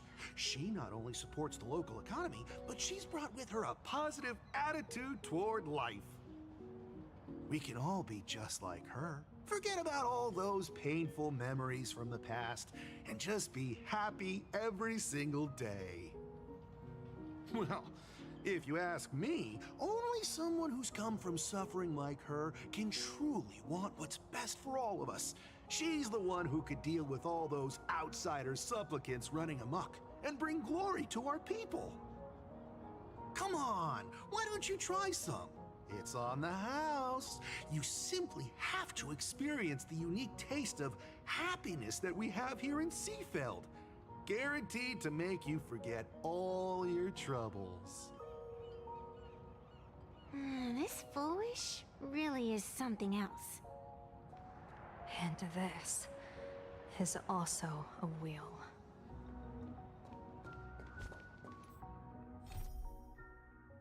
Members of the Smile Society give off this weird vibe that feels like mine, but not at all the same. Huh? You want me to describe it? Like flowers and hope, romance and ideals. That sort of dreamy scent?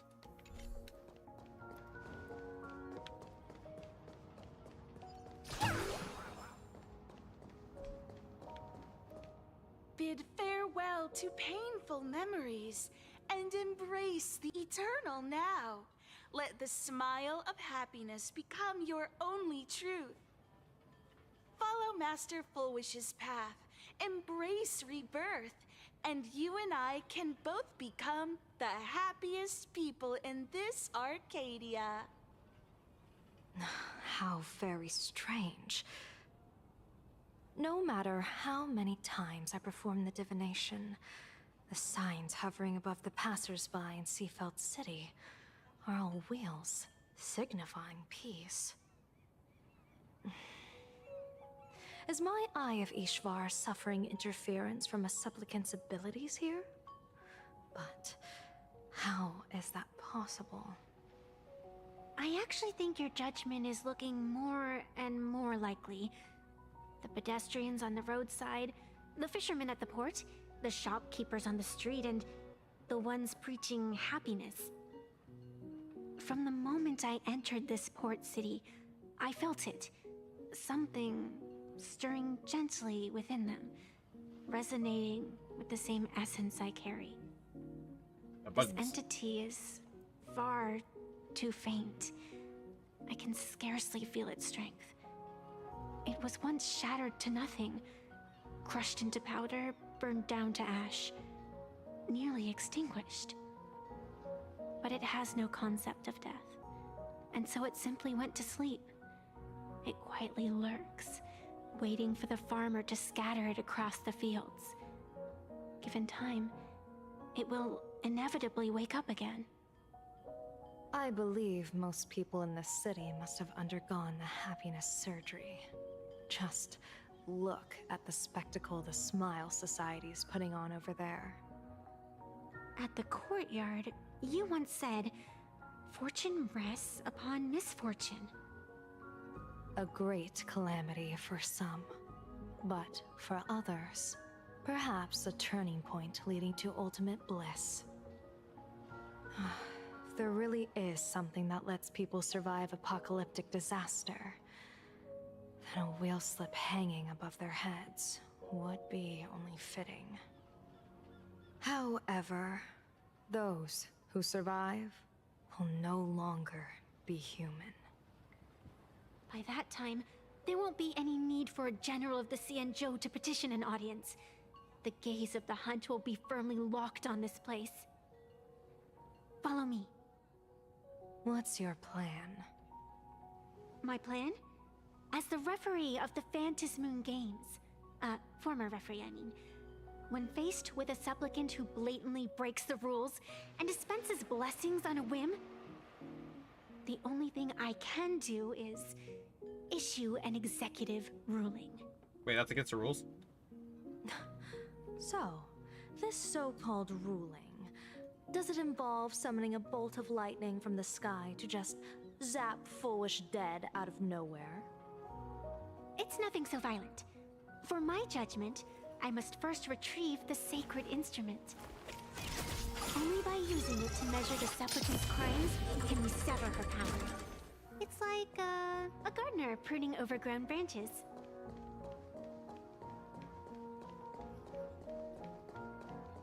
I did not expect that to be so loud.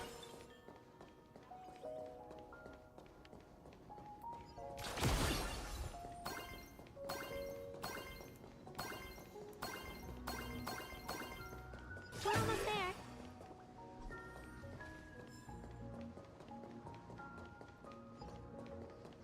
Attention visitors. Please keep off the grass and refrain from picking flowers. We ask that you treat public facilities with care. Thank you for your cooperation and enjoy your visit. May the laughter keep you smiling. Okay.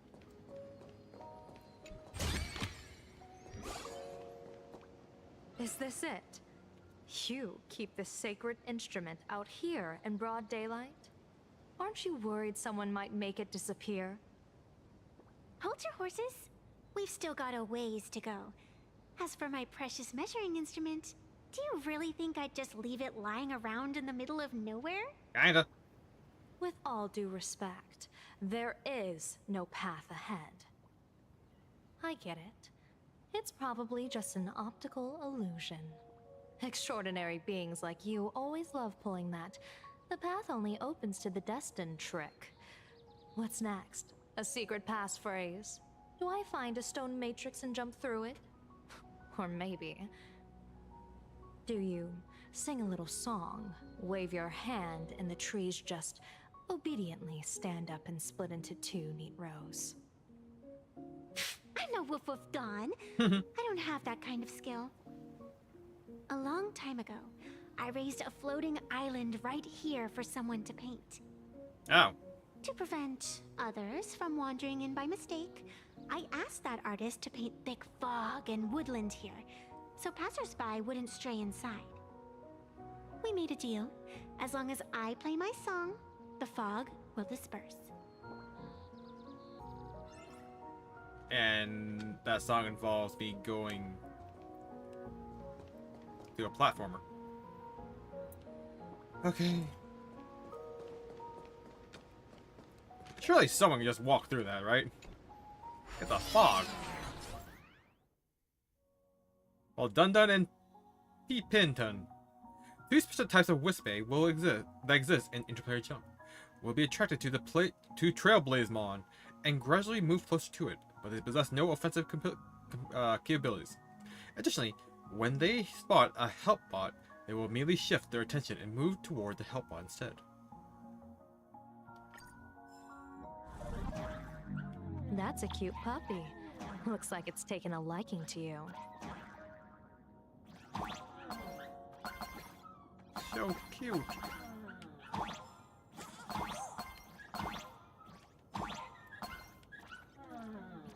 I'll just borrow this cutie's head for a sec.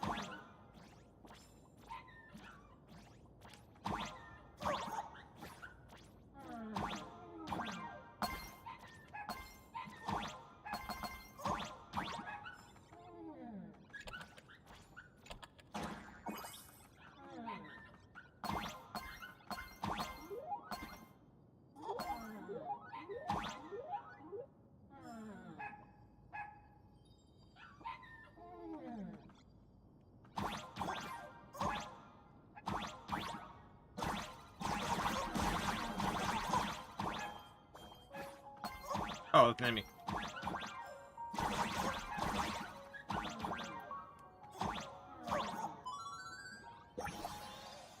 Elation is a fountain of happiness, but any spring from which fools and actors also drink from can also. Okay, that's way too fast for me to read.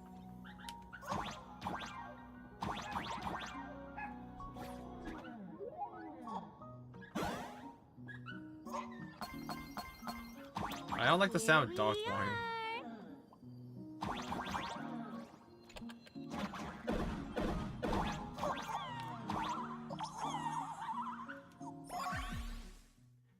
Didn't expect this instrument to have such a childlike charm. I remember the music score being...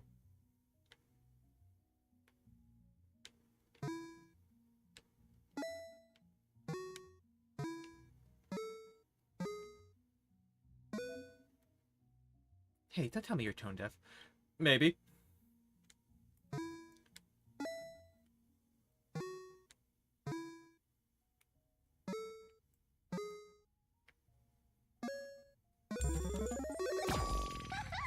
Let's go.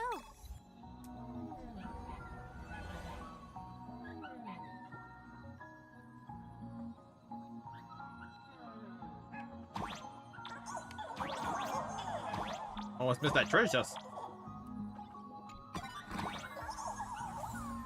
Got a hat.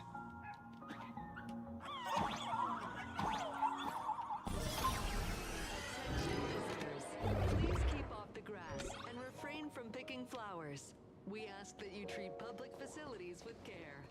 Thank you for your cooperation and enjoy your visit.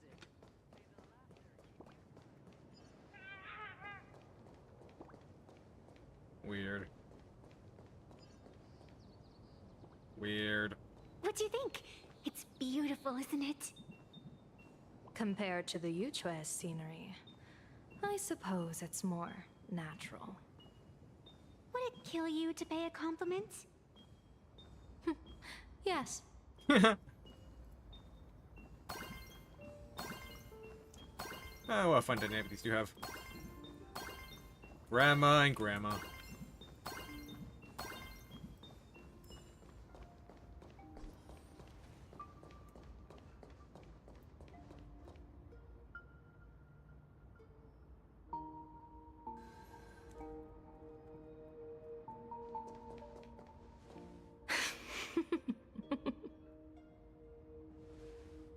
What are you laughing at?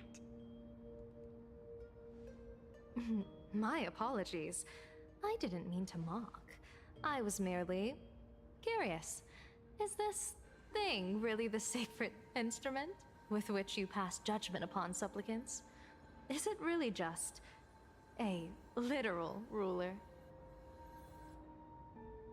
Hey, don't underestimate the spirit branch of true law.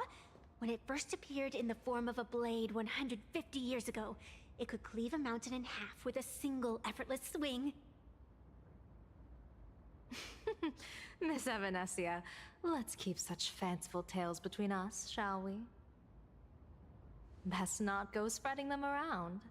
If any of the Cosmicon Collective players find out, we'll never hear the end of their complaints about how mountain-busting power levels are for noobs. I never expected a high-ranking Xianzhou general to be so well-versed in the gossip here on Plain Arcadia. Such is the way of a diviner.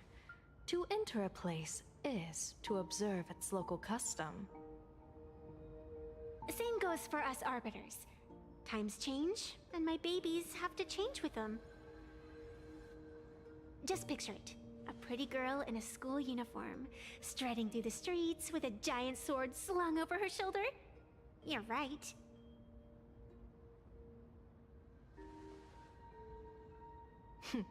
I see you are a law-abiding citizen, Miss Evanesia.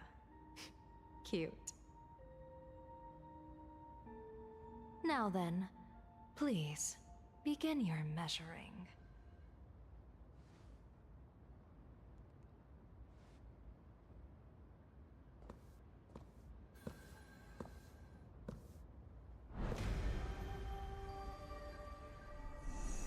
Weigh and sever this world, and engrave the laws of the cosmos, spirit branch of true law. By the scale that adjudicates reality and illusion, truth and falsehood, measure for me all sins beneath the Phantom Moon that transgress the law.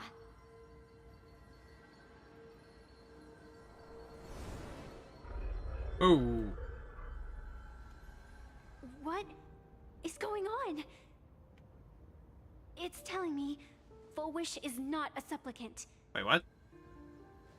If she's not a supplicant, then there's no way to judge whether she's transgressed or not. What do you mean? If Full Wish isn't a supplicant, why would she openly declare that she's joining the Phantom Moon Games? And that mask, back of the altar, shaped like an 8-legged creature. Just who does it belong to? Behind that mask, countless supplicants are wearing it. They're spread across all Sifu.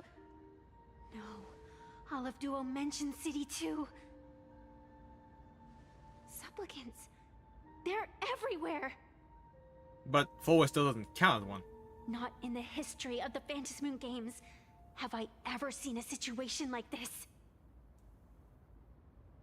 General, someone is approaching your position. It's Dan Heng, and... Wait? Asheville. Dan Heng, you've returned.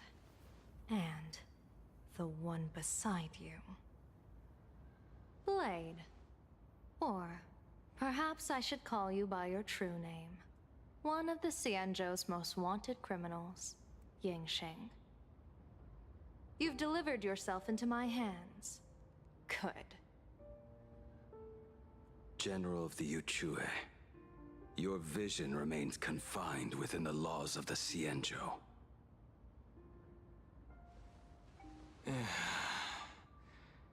I knew it was bad yet. I came here to kill our common enemy. Our common enemy? You are the Xianzhou's enemy. Ever since you became a Stellaron hunter, you have slain countless emissaries of judgment sent by the Shuling Palace of Law to capture you. You even incited the artisans of the Juming to reforge your blade, entangling them in your crimes.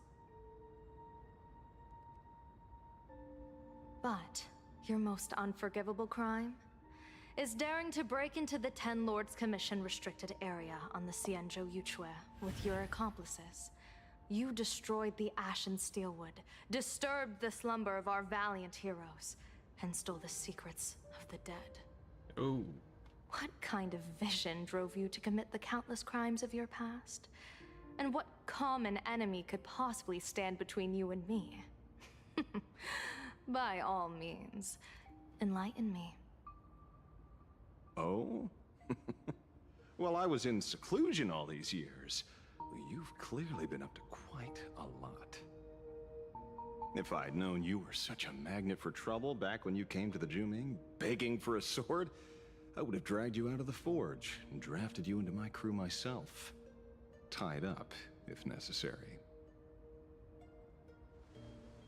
And this would be?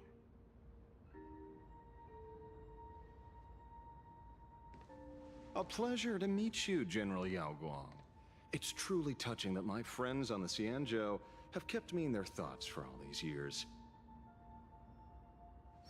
I never change my name, no matter where I roam. I am La Mancha. You're obviously using a fake name.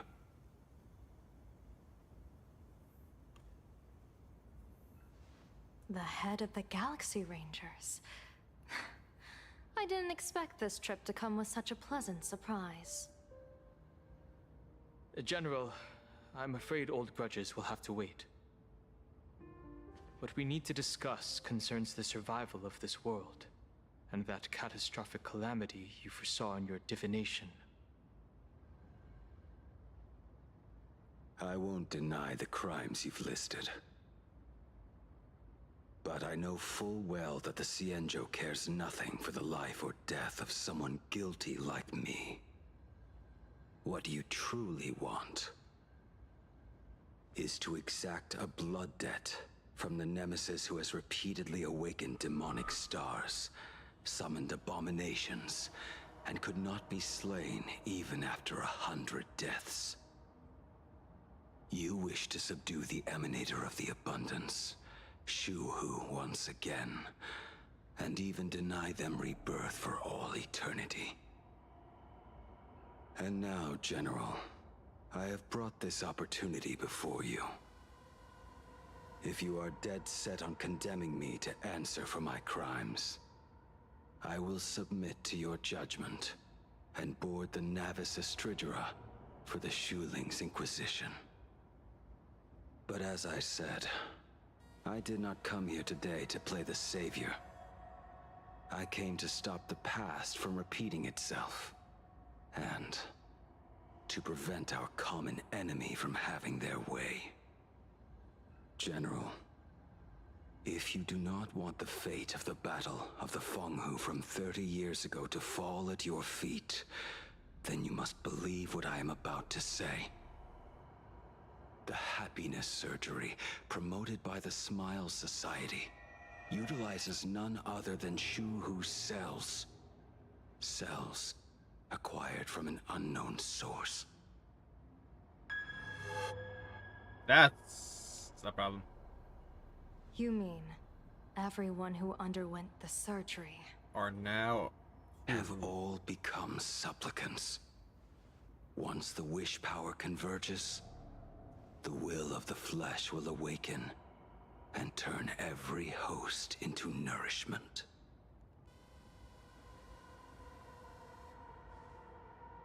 The one wearing the eight-legged mask is not a single person. It is an emanator of the abundance, dismembered and currently parasitizing the bodies of the masses here. Who on earth could have brought something so terrifying to plain Arcadia? Meanwhile, Sparksy, at the same time, in the tavern. Oh, what innocence! We all saw it with our own eyes. You got your supplicant's mask stolen, and were strung up for a beating. Yeah, you even went out of your way to set up a live stream for yourself. Afraid the whole universe would miss your heroic bearing, huh? A live-streamed public punishment! What do you mean, stolen? Can a supplicant's affairs really be considered stealing?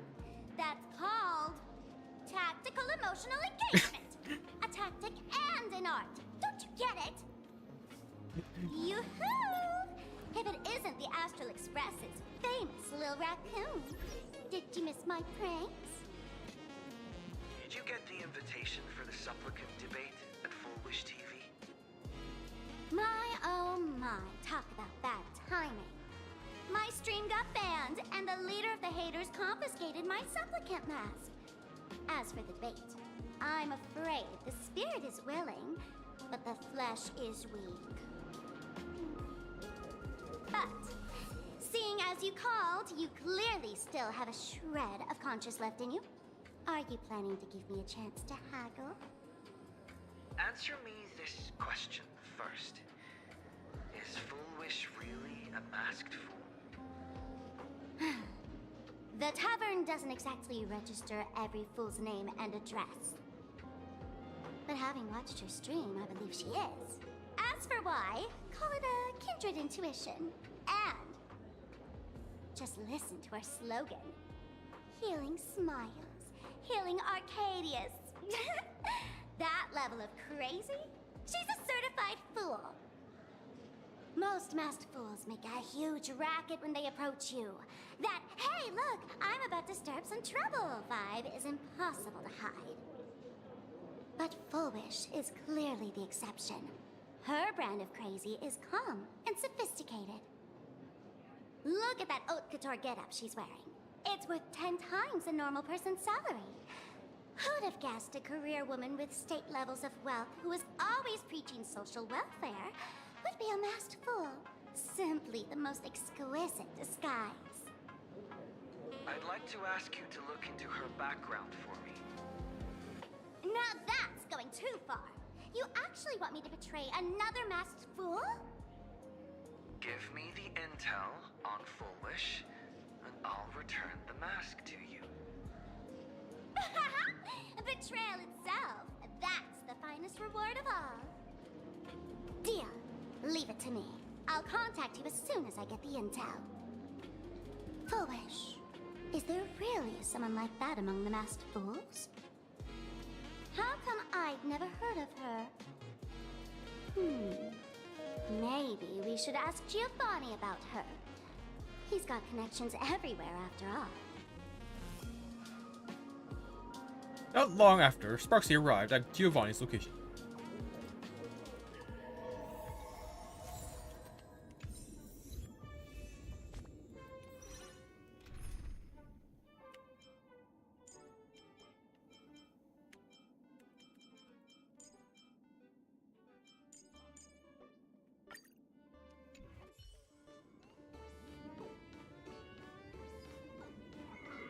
Wait, they get refreshed? I don't know what's going on in this room. Look away, people, look away!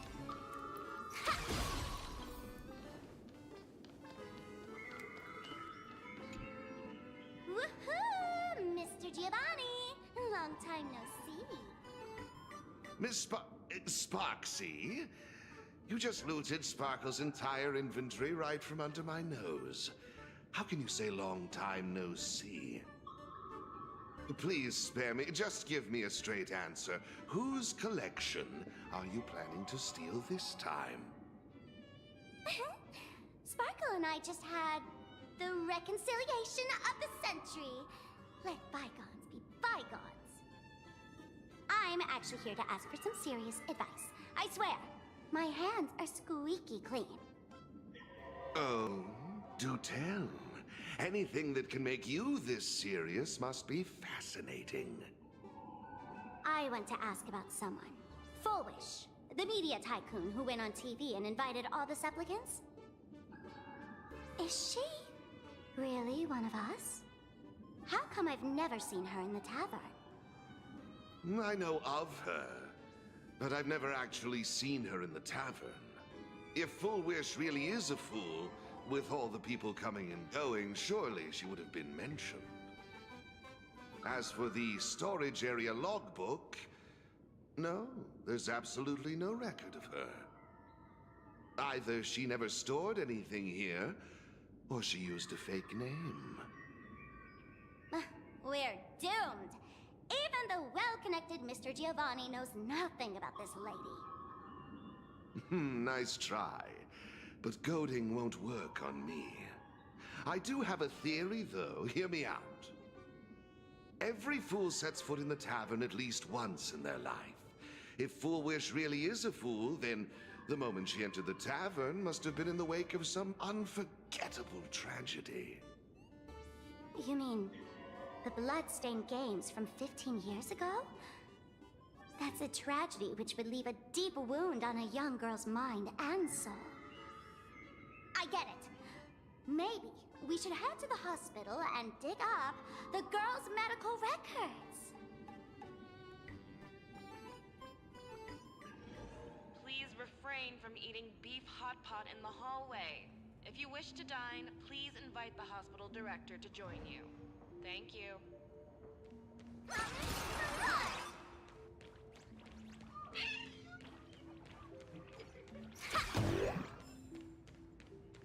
Oh, doctor. Attention, Professor Skaven from the Department of Psychiatry. Please proceed to consultation room 7 immediately. We're one player short for a card game. Thank you. I love how random these announcements are. Stubbed my toe at the last event, so I'm taking a break. Sparks head, please don't camp out at World's End looking for me. Sparkle. Heart. La la la la.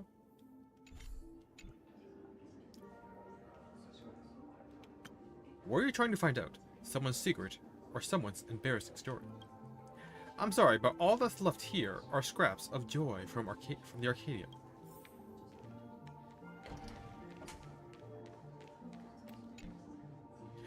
Patient name, Player Arcadia. Diagnosis: fears, sadness, fear and misery.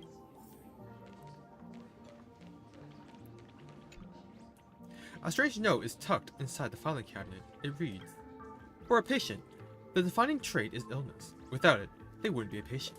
For a plain Arcadian, the defining trait is happiness." Full wish. Full wish. Ah, found it. Medical records. Full wish. Name full wish. Sex female. Homeland player Arcadia. Species humanoid. Category Ahatopian subspecies. Department Cranioneurology Department. Chief complaint. After experiencing significant psychological trauma, the patient developed an unknown disorder in the language center. Specific symptoms include an inability to describe negative feedback received by the self, and an inability to actively express the pain perceived by the self. Meanwhile, the patient exhibits hallucinatory symptoms, described as the ability to sense the inner desires of others. Past medical history. The patient is in good health, with no relevant medical history or family history of hereditary diseases. Patient previously suffered from post-traumatic stress disorder. Examination report. Electroencephalogram, cerebral lobe structural imaging, and modeling analysis indicate no foreign bodies or visible damage to the patient's brain.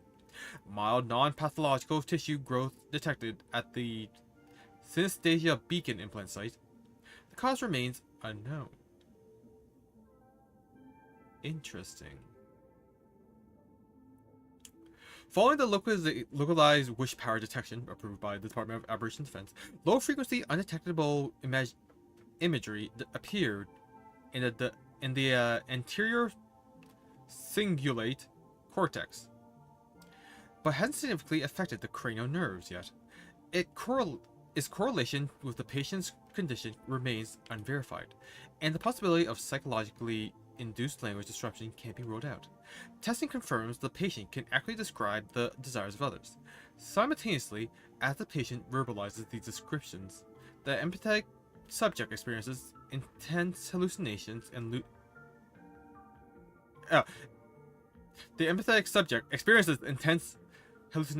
loses all rationality. The mechanism behind this remains unclear, though it appears to fall under hypnotic or telepathic phenomena. For now, we'll designate the patient's unusual condition as happiness syntax. Prescription: aberration interference sustained release tablets type 2. Take 2 tablets daily, 1 in the morning and 1 in the evening. 30 minutes after meals. Dosage will be adjusted based on disease progression and follow-up evaluation. Treatment: schedule a visit to the clinic upon feeling unwell. Happiness syntax. Now, what kind of disease is this? Trying to read this stuff is just torture. I'd better find a doctor. Hello? Hello? Is there a doctor in the house? Calling all doctors! Well, if it isn't Patient Zero of the SparksyCon. To think the Department of Aberration Defense still hasn't locked you up. Heaven truly is blind. Because of you, I was planning to skip town and leave Plain Arcadia overnight. I even booked the tickets. It's a good thing he was here. So, what's the emergency this time? What ailment are you going to pretend to have? Not me this time. It concerns an old case. The patient in these records. Ring a bell? Wait, you didn't actually buy that I'm a doctor, did you? Forget it. This patient you're asking about? I remember them. So, what kind of fool is Full Wish? Looking back through the history of this hospital, there are countless characters who've turned this place upside down. But to tear the ceiling off on her very first visit? She's truly one of a kind. What exactly did she do? Hard to imagine she was still just a 16-year-old back then. And yet, she wanted to smash the fool's mask she'd just received into smithereens. Can a fool's mask be destroyed? Of course not. Though you'd know a thing or two about abusing masks, wouldn't you? Don't be ridiculous. I'd never be stupid enough to try and destroy my own masks. I just had to be heartless enough to abandon them. Yeah, I learned about that. The mask is part of the fool's self. Unless the fool is reduced to ash, how could anything happen to it? There were even some fools nearby rubbernecking who decided to help out. But despite all their efforts, they only managed to make a single crack. But that's progress. And the power that erupted when the mask shattered also left a crack in the hospital wall. Whoa. Ugh. I spent several days peeling those bungling fools off the walls, and half a month more repainting and restoring the place. Room rewind.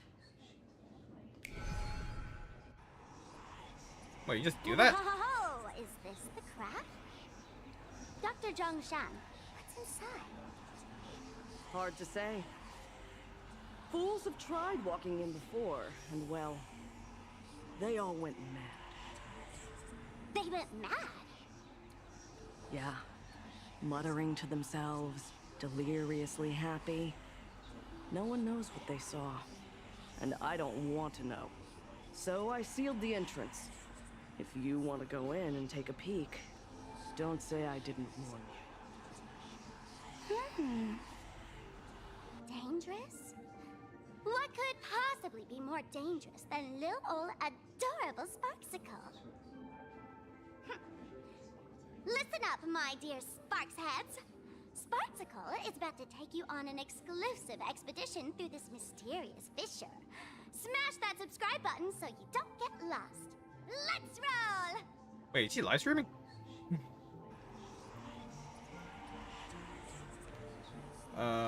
I am actually gonna call it a night there because it's getting late. So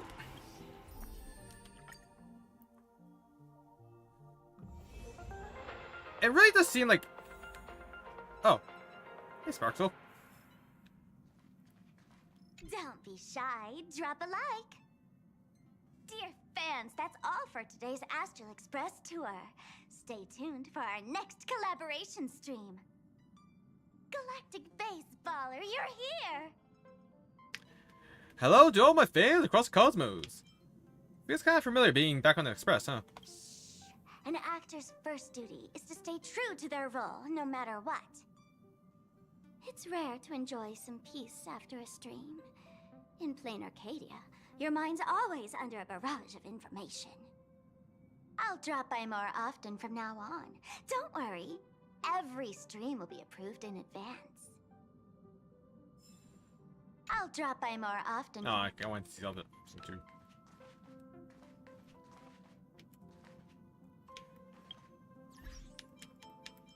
Oh yeah, I'm gonna call it a night there. It really does seem like Aha gives out like Emanator level powers to literally every fool, but it's contained via the mask.